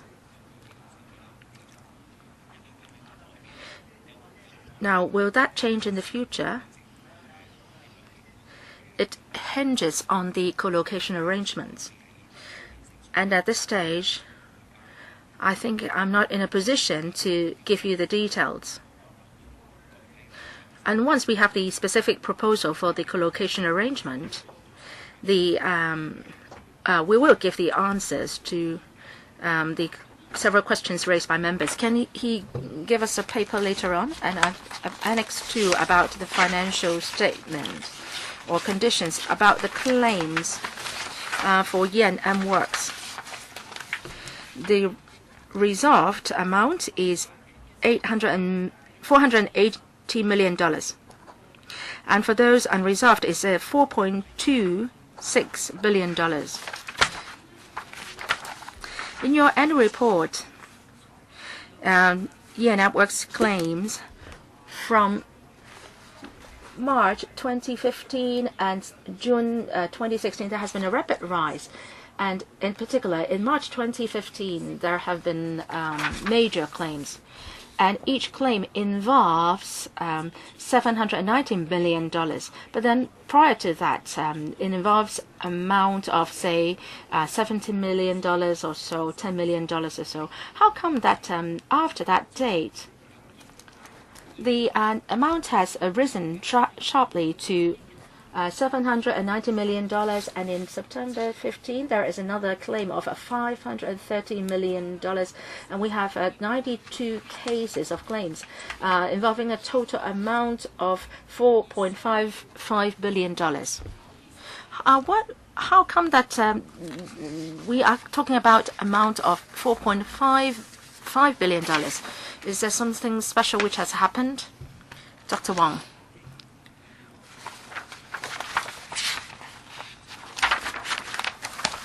EMSD works form part of the overall works.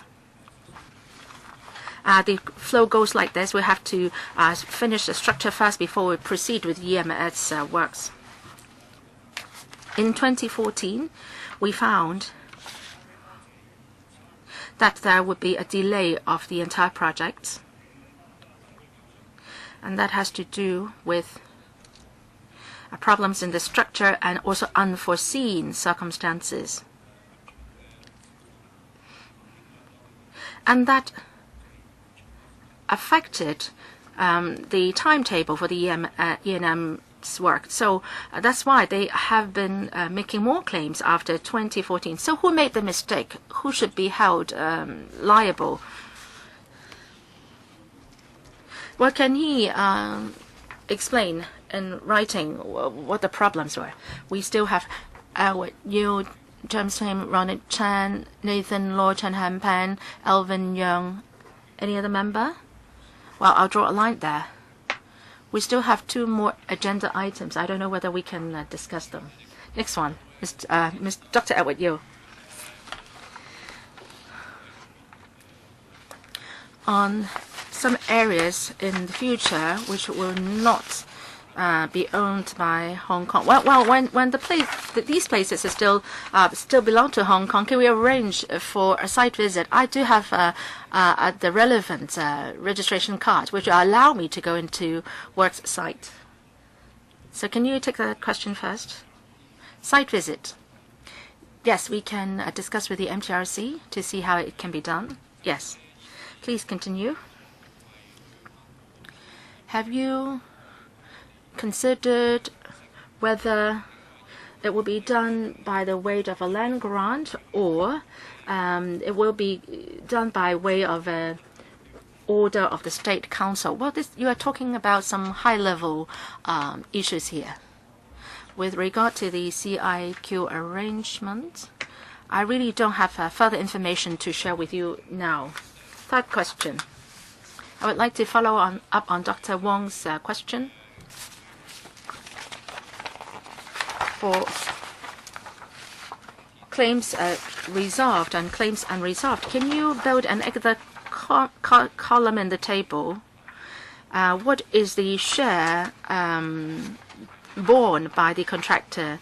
Because we said that the MTRC is now on an entrustment agreement and they should share part of the claims cost. So can you give us also information, what is the share of the MTRC and the contractor? And also, have you applied for liquidated damage for the contractors, from the contractors? It seems that no contractor has been making any compensation all along. MTRC, thank you, Chairman.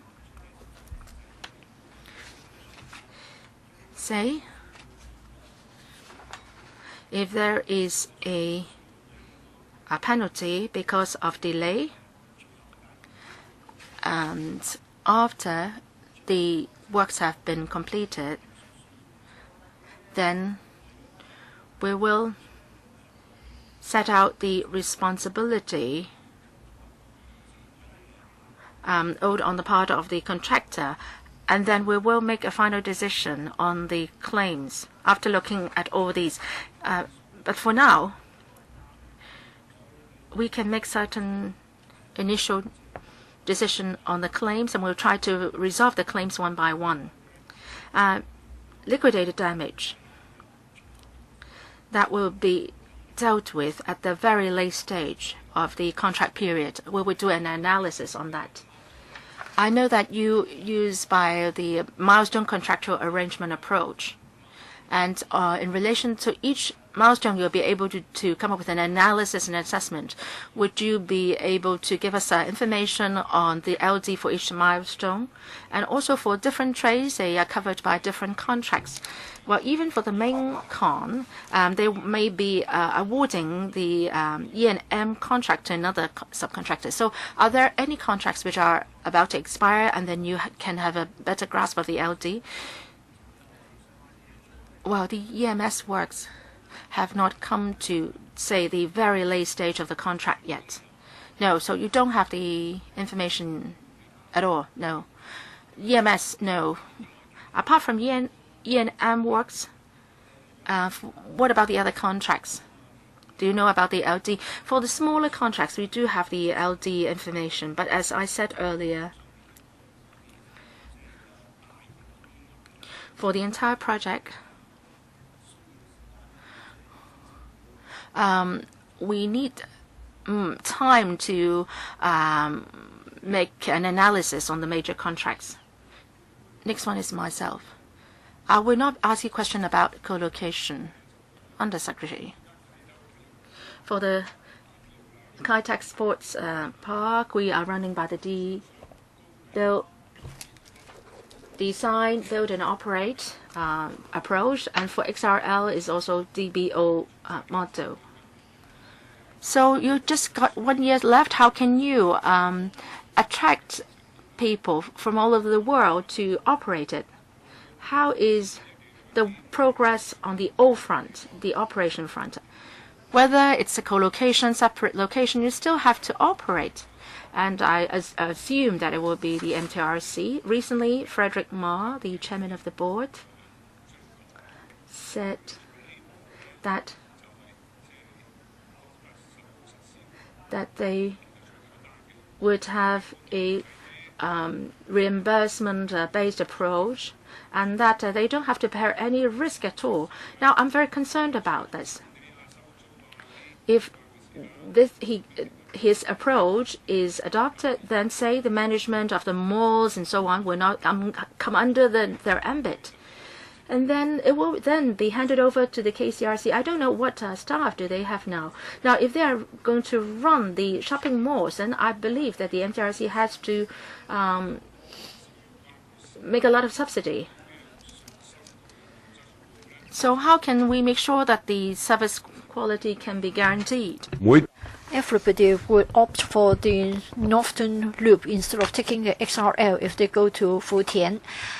So I'm afraid this is not a workable, it is not viable.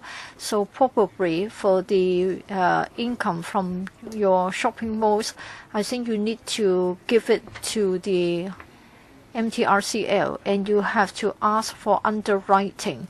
I think the MTR won't have a say about the fares. So for the fare income as well as the commercial income, when it drops below a particular level, you have to give subsidy. When it is above a particular level, then they have to share with the government. In this way, there is an incentive to come up with better service, better shopping malls, and increase the advertising revenue so that they don't have to come here to get money to subsidize the XRL, as we already know that the XRL has to be subsidized. So what about the O part of the DBO? So what is the progress? I ask you this question because I have heard that someone from the MTRCL is concerned. They need to start with the recruitment of staff members. If the operating arrangements are different, then they have to work in an alternative fashion. I can understand your viewpoint, Mr. Chairman. Let me give you the background. In the year 2008, in the month of April, the CN Council decided to have the dedicated track approach for the Hong Kong section. You have only 30 seconds left. Why don't you come to the answer directly? Well, in future, the MTRCL will be given the task to manage the XRL. I think the government has made a point on different occasions. But what about the actual mode, Frederick Mass mode or my mode? We are still negotiating with the MTRCL. Your viewpoint can be considered. We are still undertaking the negotiation. For the public interest, I think we should exert the greatest pressure on MTRCL, and we should give the greatest incentive to the MTRCL. Yes, I understand your starting point. Mr. Yu Siwing, without co-location, the XRL will lose its value. So I just doubt very much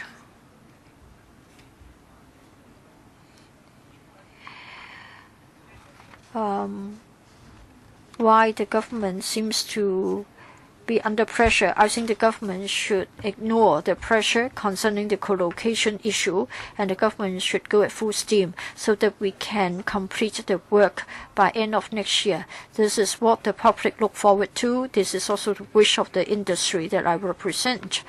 Now, we all want to know the following. That is, before the commissioning of the XRL, I want to know when the government can tell us about the routes, the fares, as well as the marketing arrangements. Can you tell us when you're going to make an announcement? Undersecretary. Again, I can appreciate the point made by Mr. Yiu. I think he's reflecting the aspirations of the travel industry. As you know, that when XRL is commissioned, it will certainly bring about inbound and outbound tourists, and this will boost the tourism industry, and it will also give rise to many business opportunities. There's the possibility of new tourism products. Of course, you'll be interested to know about the fares. Our plan is such that we are working towards the target commissioning date in terms of works, in terms of CIQ, in terms of operation, as well as the setting of the fare levels.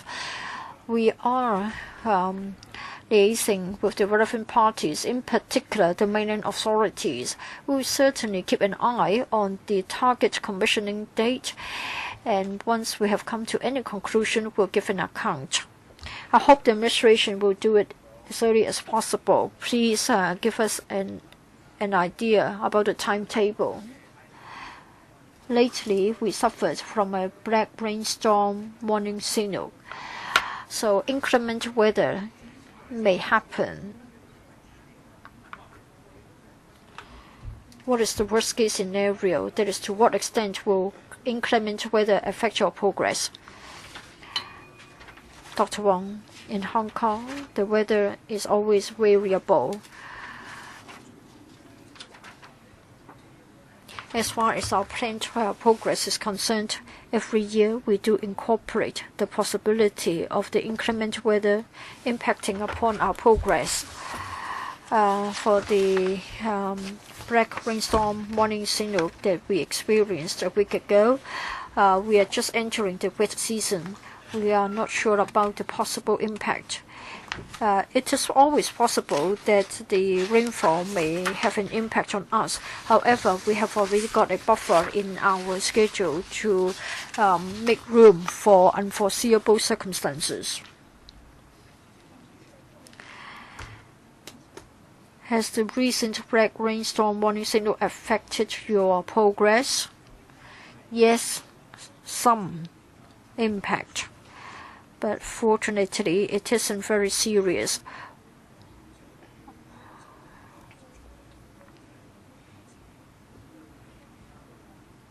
All the road surfaces are connected.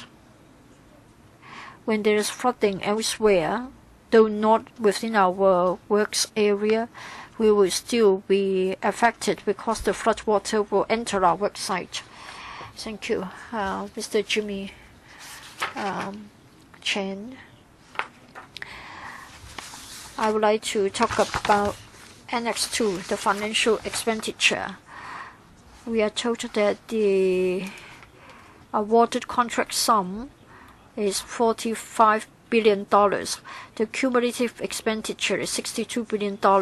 In other words, an overrun of 38%. We have to spend $17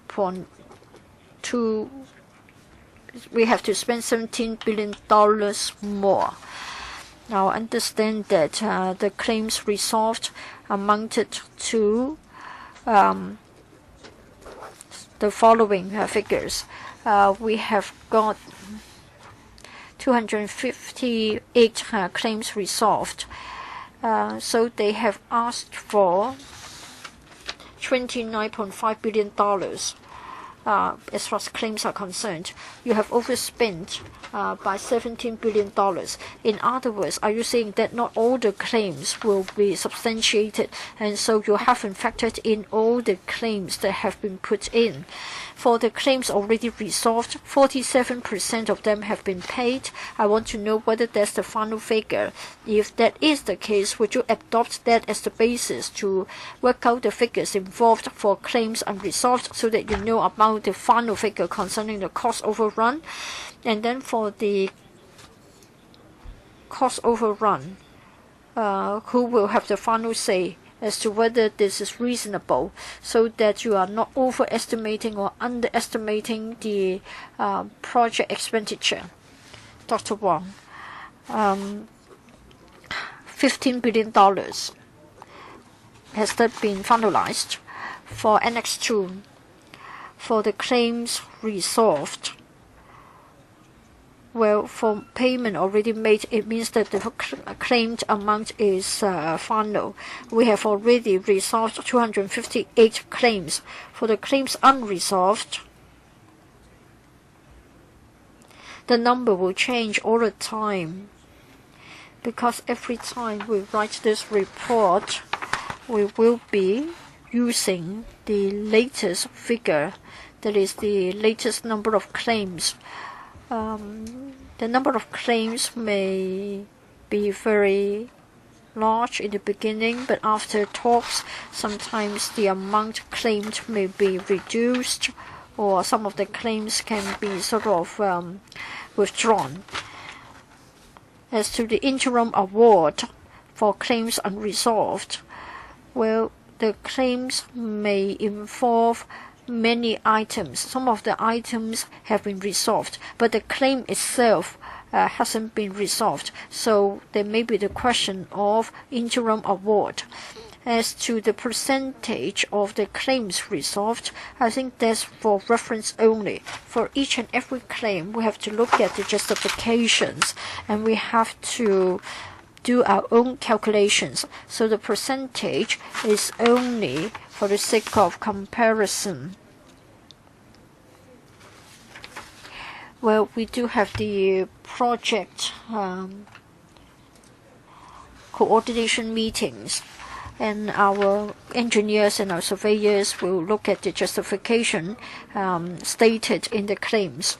So the project coordination meeting has also got the benefit of the M&V consultant. We will scrutinize the figures.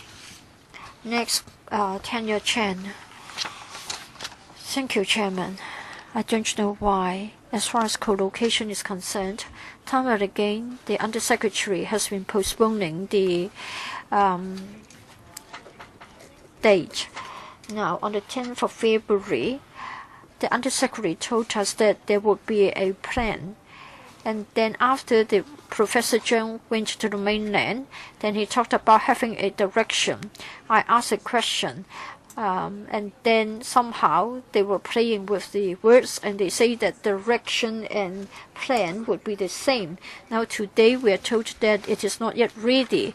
However, in paragraph 10, you talked about construction of the mainland port area. It is not ready.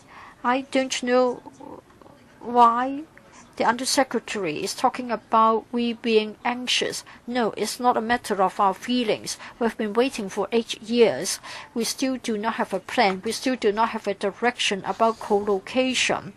We are still being told that the government will be doing its utmost. I want to know whether there is any plan prior to the 30th of June. He has answered the question, but I'm sure he can answer the question again. Chair, I have answered the question. You will try your best. Yes, I haven't got anything else to add.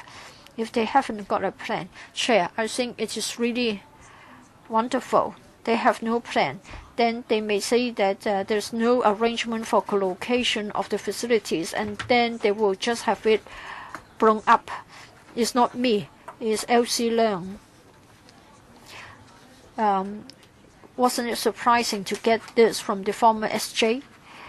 I think for those of you who are interested, please read what was written by Margaret Ng on the 21st of May 2015, a reminder for lazy lawmakers who have been told about the Shenzhen Bay arrangement. I want to remind you that this is not acceptable. The location is within the mainland. It has been leased to Hong Kong temporarily, and so Hong Kong laws can be practiced. So we are not violating Article 18 of the Basic Law. However, according to this paper, if we are to cede land to the mainland for law enforcement, this is definitely against Article 18 of the Basic Law. Now, you are not able to present a plan to us, and yet you want to commission the XRL in 2018. You need to have domestic legislation. There may be legal challenges. Are you sort of trying to impose fait accompli on us? What we are saying, in fact, was the subject matter of our proposals to you 8-9 years ago. Now, you are not yet ready, and still you are talking about mainland port area in your paper. It is mind-boggling. So I think the paper doesn't give us a complete picture. And second, we have to understand that in relation to Hong Kong land, the boundaries of Hong Kong were delineated by NPC and were put in the law. So don't treat boundaries too lightly. You said that some arrangement was being put in place between the U.S. and Canada, but we have to adhere to the Basic Law. Go back and look at Article 18 of the Basic Law. We should not cede our land. And Civic Party must remind you that if you are to cede Hong Kong land to the mainland authorities, you are definitely running against the Basic Law. Mr. Nathan Law. The Undersecretary is evading the question of collocation. If the commissioning date is the third quarter of 2018 and we don't have a plan today, then there won't be enough time for us to discuss it. In paragraph 6, you said that the testing and commissioning of the XRL will commence in the second half of 2016, including the cross-boundary dynamic testing or integrated TNC of XRL for connection to the high-speed railway network of the mainland. If there is no CIQ facility, you can't do this see and test because you won't be able to know what time it will take for tourists to go through the facilities and so on. So if you are going to have the TNC in the second half of 2017, what CIQ model will you put in place to facilitate this run? So I'll ask the MTRC to elaborate on the TNC. As I understand it, it doesn't involve passengers in the TIC. Thank you. On the TNC, as set out in the paper, what we're basically doing is to have the train going from Hong Kong to Shenzhen to Guangzhou to test the functions of the train and also the systems along the railway. So on the train compartment will be the staff, and it won't involve the passengers.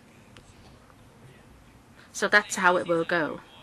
So you mean that if we are going to do the TNC, then you will be sort of simulating what how it's going to be like at the port area.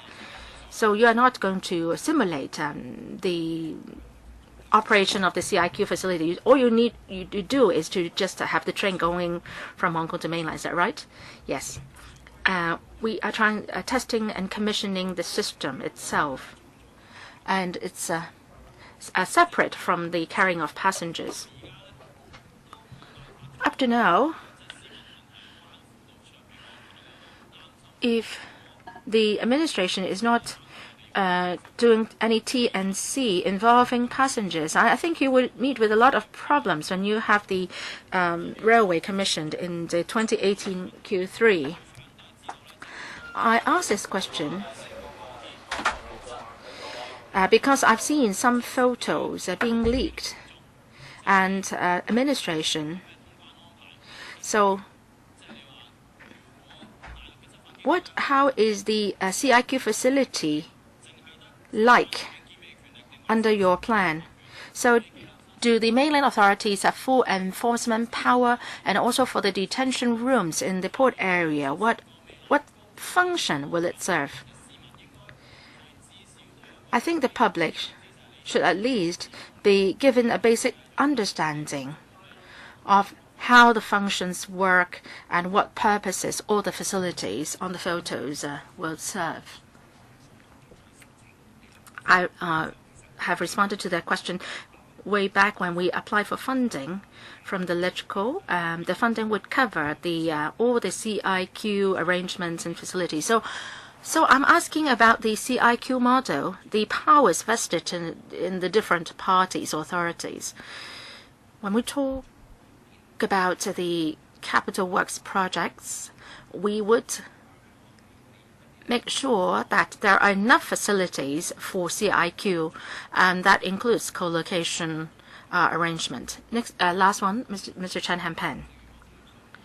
Thank you, Chairman. As I said earlier, before the co-location plan has been presented, some parties have said that whatever co-location arrangement we propose, it would definitely go against the basic law. So they will object to whatever co-location arrangement being proposed. I know that the co-location will work best for the XRL in terms of effectiveness. So we should provide for the facilities and the space for the co-location arrangement now. I think we have to be realistic. We don't have co-location, as what some said, that if there is CIQ on train compartment, say if we board a train at WKT, and we will arrive at Shenzhen very soon. So can CIQ on train compartment be feasible?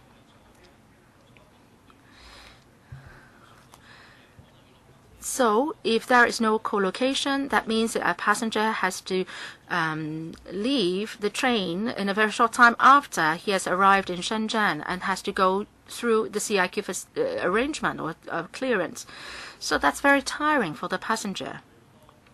The XRL can lead Hong Kong people to a lot of cities in the mainland. Apart from Shenzhen and Guangdong, we can reach different cities on the mainland. So co-location can help with such journeys. So please, fellow members, please, pending the proposal coming to be presented to us, don't tell us that is already going against the basic law. Now, they would object to it anyway. So, Ms. Chen Yu-chan, please don't disrupt me. I respect what you said when you spoke. I respected your speaking time. And so please don't be so judgmental. Stay calm and be objective in your assessment of the plan. If the plan is really feasible, then Hong Kong public will benefit. Then we don't have to blow up the XRL, as what some suggested. LC Leung may say that will be useless and let's blow it up. Well, let's not quote her out of context, because there are certain backgrounds to what she said. It's not like what you quoted. Please don't quote her, Ms. LC Leung, out of context. Earlier, I also said something about co-location, and some papers have also quoted me out of context. So, well, there are so many conflicts in society in Hong Kong. I have also done a survey. I've asked members of the public on co-location. Over 60% or close to 70% of the members of the public supported co-location. Of course, I know that some members of the public are not very clear about how co-location will be implemented, and some even don't know what co-location is all about. So I hope that the administration can do more publicity to let the public understand what co-location is. So will the government have any plan on that regard, Undersecretary? Now, if we announce a plan, we would definitely do publicity on it. Let's end this discussion of this item. We still have 2 agenda items. I'll decide that we don't have time for the last one. So the next one is the progress update of the construction of the Sha Tin to Central Link. And the paper number is 1617 /05. I don't know whether I should extend the meeting time. How many members will ask the questions? Please raise your hand first. Any member wishing to ask a question? 1, 2, 3. Well, I don't have to extend the meeting time then. Okay, let's not extend the meeting time first. 3 members. Well, let's make the best use of our time. The meeting should end at 1:30. Please be very quick. Thank you, Chairman. We have provided a progress update of the construction of the SCLLS at 31st of March 2017. Earlier on, for the archaeological finds at Tokwa 1, that has caused a 11-month delay to the Tai Wai Hong Hom section, and the commissioning date has been postponed to end of 2019 after the hard work of the team. Now they have done some delay recovery measures, and now the commissioning date can be advanced to mid-2019. In the past, we have also reported that because of the impact of the handover of the Wan Chai work sites, and we have to have topside development at the exhibition station, and there has been a delay of 6 months of the Hong Ham to Admiralty station, and the commissioning can only be done in 2021. And earlier this year, the MTRC told the Highways Department, because there are new circumstances at the site works near the Fanwick Pier Road, and that includes the CEDD cannot hand over a worksite of Wan Chai Development 2 to the contractor on time, and there is also the discovery of an abandoned pipe pile which could not be removed. So the design of the diaphragm wall had to be revised. So there would be a delay in the works, and the cost will also rise. So the MTRC said that from the Hong Ham to Admiralty section, the commissioning date will still be 2021. The Highways Department has asked the MTRC to provide more information, and together with this MNV a consultant to monitor the MTRC, and the MTRC is asked to implement more delay recovery measures to minimize the risk of delay. The MTRC said that the works is rather complicated, and from Hom Ham to Admiralty Station, as of the March 31st this year, 50% of the works have been completed, and they are still facing a lot of challenges. And the contingency for the project would not be able to meet with the cost overrun. So in order to come up with a better or more accurate estimate of the cost at the latter half of this year, they will provide the cost estimates to the Highways Department, and the M&A consultants will monitor the MNV consultant will monitor the situation. And as we said, in 2017-18 legislative year, we will seek additional funding from the electrical to take forward the project.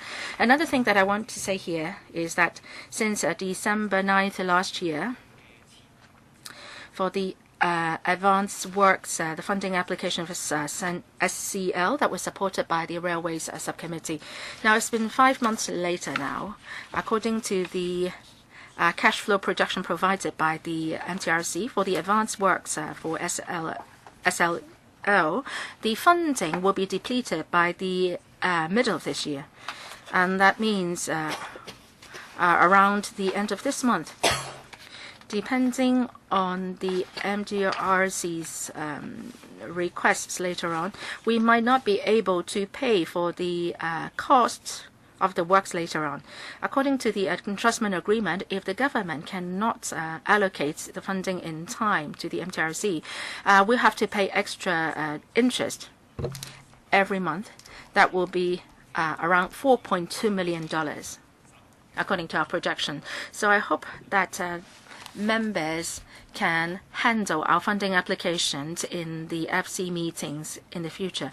Before the funds are depleted, we can be allocated the funding or the amount of money to pay for the cost. Do we need the PowerPoint presentation? It's already 1:50. No need. So members, you can now ask questions. Dr Hon YIU, any other member? Who else? 2 members, 4 minutes each. I'm most concerned about the financial side of the matter. Well, there's an undertaking, right? In other words, we don't have and we won't give more money. Mr. Leung, I think you might have mixed up this project with the other project earlier on. There is the XRL. So no underwriting. Do you expect overrunning of the cost other than the 11-month delay? Mr. Leung, well, as to whether there's cost overrun, well, in fact, at 2 previous meetings in our papers, we have already said that as a result of a number of factors, in particular the archaeological works, they have not been expected. So a 11-month delay as a result of the archaeological works. Now for the Admiralty Station, you were surprised by the soft soil. You have the MMV consultant, right? What is the estimate of the MMV consultant? You have got somebody here to help you. So is it likely to have cost overrun? I think the MTRCL will submit a report when? Second half of the year? Yes. As I've said, only half of the works have been completed. There is still a lot to be assessed. Well, they have the Project Supervision Committee with the Highways Department, and then an AD level officer holds monthly meetings with the MTRCL at the project progress meetings. And then the Highways Department has also engaged a monitoring and verification consultant. So there are the 3 tiers, and I want to know whether they can assure us that there won't be further cost overrun or the cost may even be lowered. Can you give us the information in your paper? Well, in the second half of the year, the MTRCL is going to, you mean between the 1st of July and the 31st of December, they will give a report in the second half of the year. Do you know in which month? We haven't received the report. So for Mr. Leung's question, I think it's better to defer it to the MTRCL. I think in the past we did mention why we might have a cost overrun. Yes. Other than archaeological works, what is causing the cost overrun? For the SCL project, I think around about 2012-2013, in Tokyo 1, there was the need to conserve the archaeological finds, and so as a result, we have been suffering from a 11-month delay. And then at the Admiralty Station, we need to have additional works, that is the cover. Well, I think had it happened elsewhere, you would have to be closed because the increase is from $6.2 billion to $7.1 billion, and an increase by 1/8. Well, you were referring to the advanced works. Well, in fact, we are at the stage of having it approved by the FC. I think at previous meetings, Mr. Leung asked a similar question. But then, when compared with the main contract referred to by MTRCL, it is a different matter. Edward Yiu, you talk about cost overrun and delay. You are mainly saying that it's all because of the archaeological finds at Tokyo 1 or the special rock characteristics at Admiralty. What about the large metal object that has been discovered in Wan Chai that is possibly is part of the former Tamer? I want to know about the delay. I want to know whether all the work sites have been handed over to the contractors. And then for the large metal object, we haven't got any photographs or anything else. I just want to know if you can provide more information concerning the large metal object. Yes, if I may try to talk about the point raised by Mr. Yiu. There's the exhibition station. This is where we have the Expo Drive on that road. It means that we have to care about the interface with other works. Currently, it is the work site for the Central Wan Chai bypass. For 2 years, you have been aware of the discovery of a metal object, and it has also caused delay to the handing over of the work site. Well, different pockets of the work site have been handed over, and as a result, the construction work at the exhibition station has been delayed. So this is one of the reasons why the exhibition station is incurring an extra cost. Are you trying to show us the photograph? Is it relevant? Please explain. Does somebody want to explain the photograph to us? Is it the one? It's difficult for me to see it. Well, the exhibition station is long, about 300 meters, and it straddles different roads, and part of it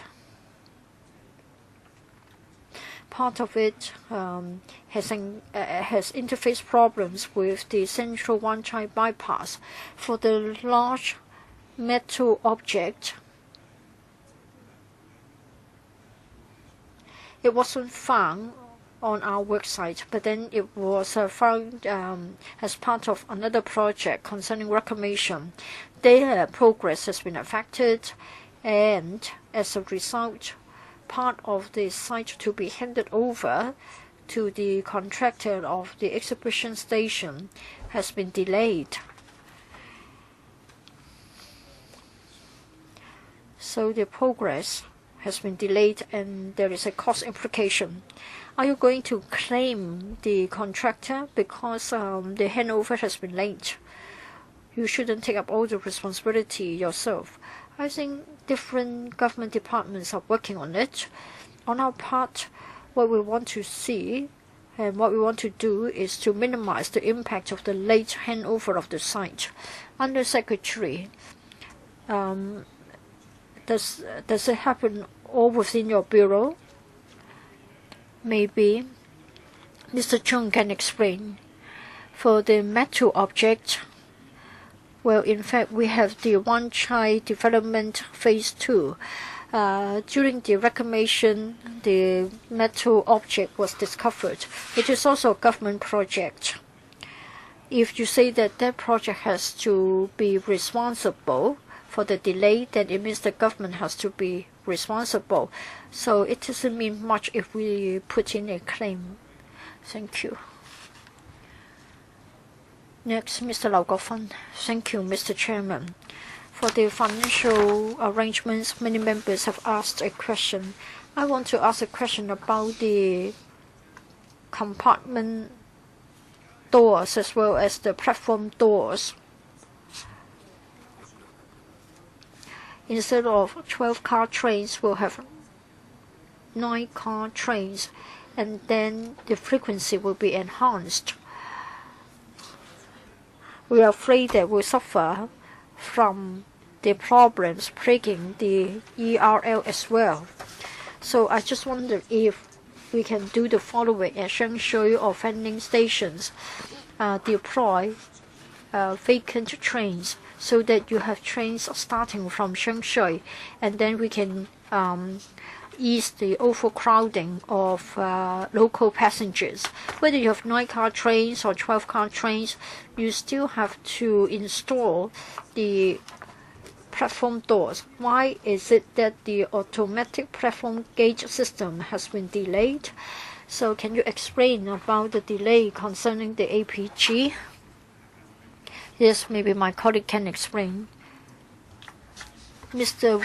Wong Chi Chung can answer the question. Yes, Mr. Wong. For the conversion from 12-car to 9-car trains for the East Rail Line, we are able to enhance the signaling system. Instead of 20 trains, we can deploy 27, so the total capacity will not be reduced.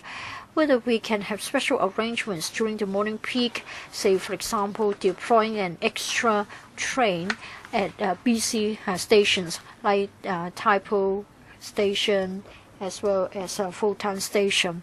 I think we can deploy the trains. As to the automatic platform gate mechanism, the East Rail Line has a long history. We need to enhance the platform, enhance the signals, and then we replace the trains, and then we can have the APG. Otherwise, they cannot. They are not compatible. So other things have to be in place first before we can introduce the APG. In response to commuters' concern about the capacity of the new trains, we'll try to see what we should do. Perhaps we should wait for the diversion effect to emerge and prove to be successful as far as the East-West corridor is concerned. Then we will have the conversion from 12-car to 9-car trains. In this way, we can minimize the impact on the capacity. So the APG will be the last step in the process. So if we make a change about a decision, that would also have an impact on the timing of the APG. Helena Wong and Tanya Chen, I think if we cannot finish by 1:30, we have to extend our time. Helena Wong. For the Tokuan station of the SCL, we know that there are archaeological concerns. Can you tell us how the archaeological discoveries will be conserved? Are you going to showcase the archaeological works in your concourse? And then a question about Annex 1 to the paper, and that's about the claims. I understand that $554 million have been resolved, and then $3.7 billion are unresolved. So the total is $4.31 billion. We don't know why we have to come up with $4.31 billion. There are claims unresolved. Maybe not all of them have to be paid, but still we are talking about $4.31 billion. Can the administration give us information in tables, that is, the items involved in the resolved and unresolved claims? Are they civil works or E&M works? Are we to be blamed or what? So please tell us why the claims have to be resolved and payment has to be made. Well, for enclosure 1, we have table 2. For claims resolved, we have a figure. $477 billion have been paid. That is to resolve the 68 substantiated claims. For the claims unresolved, again there is a figure. For civil works, it accounts for a larger share. This is because it is mostly in relation to the East-West corridor. Most of the claims arise from the Tokowan station, where there are archaeological conservation works. We need to redeploy the procedures, and as a result, some claims have been put in and they are substantiated. And there are also other unforeseeable, unfavorable geological conditions. So for the claims that are unresolved, we still have to pay out the interim award. Because some claims may be substantiated already, so interim award has been given out. As for E&M works, the same applies. E&M works start only after the structural works have been completed, so hence the number of claims is smaller here. We update this table 2 on a quarterly basis because new claims may be coming in. Now, you talk about unforeseen geological conditions in relation to civil works. How is civil works related to geological situation? Say, for example, we have the archaeological finds, and the project has been delayed for 11 months. The structure works have to be delayed for 11 months too. And for the E&M contractor, they would have to start their work later too. So if that is the case, the contractor can make claims because the cost and other objective factors have changed. So we would be paying this out of public funds. Should they share part of the responsibility? Now, if we talk about substantiated claims, well, we are referring to the delays and caused not by themselves. I'll be very brief. Attention. I'd like to thank CEDD because earlier on I've been looking for information about this metal object in Wanchai North. They gave me a reply very soon. And I have some follow-up questions in relation to the reply. I hope that they can get back as soon as possible. We'll do exchanges in writing further. And for the exhibition station, the top side, because you have to build a convention center above that station, so the project gets complicated. As a result, there has been delay. So who should bear the cost? Because you're talking about additional cost to be incurred. How long is the delay? What is the cost overrun? What is the amount? Would you be apportioning the cost to different parties? TDC will be using the convention center. Will it be possible that the public don't have to pay for it? Some other people will foot the bill? Undersecretary, the apportionment of the cost.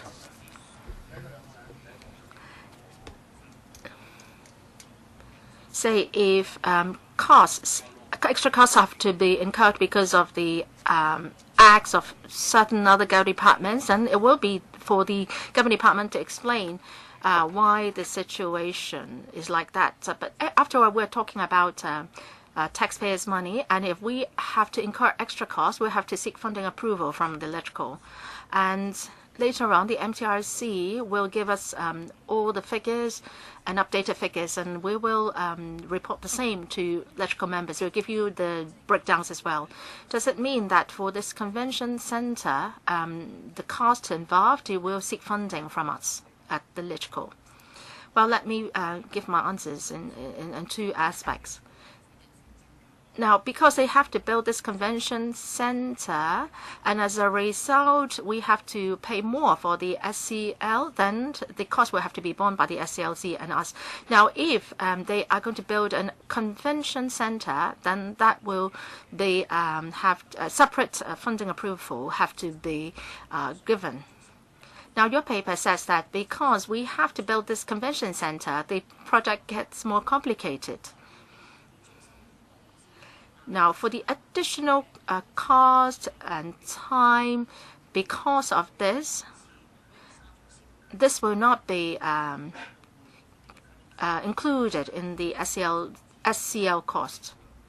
Yeah, it will be included because additional funding, extra cost has to be incurred.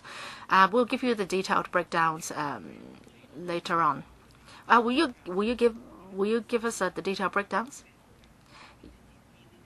Yes, when we come back later, you will be able to see which cost, which item is a result of what project and so on. So you'll get a chance to see all these figures. Now, I will end the discussion of this item. This is the last regular meeting of this legislative session, and the subcommittee's work is now completed. We will compile a subcommittee's report for circulation to members. Members, do you agree that this subcommittee will continue its work in the next year? If you agree to that, we will draft papers for follow-up at the House Committee. Thank you very much.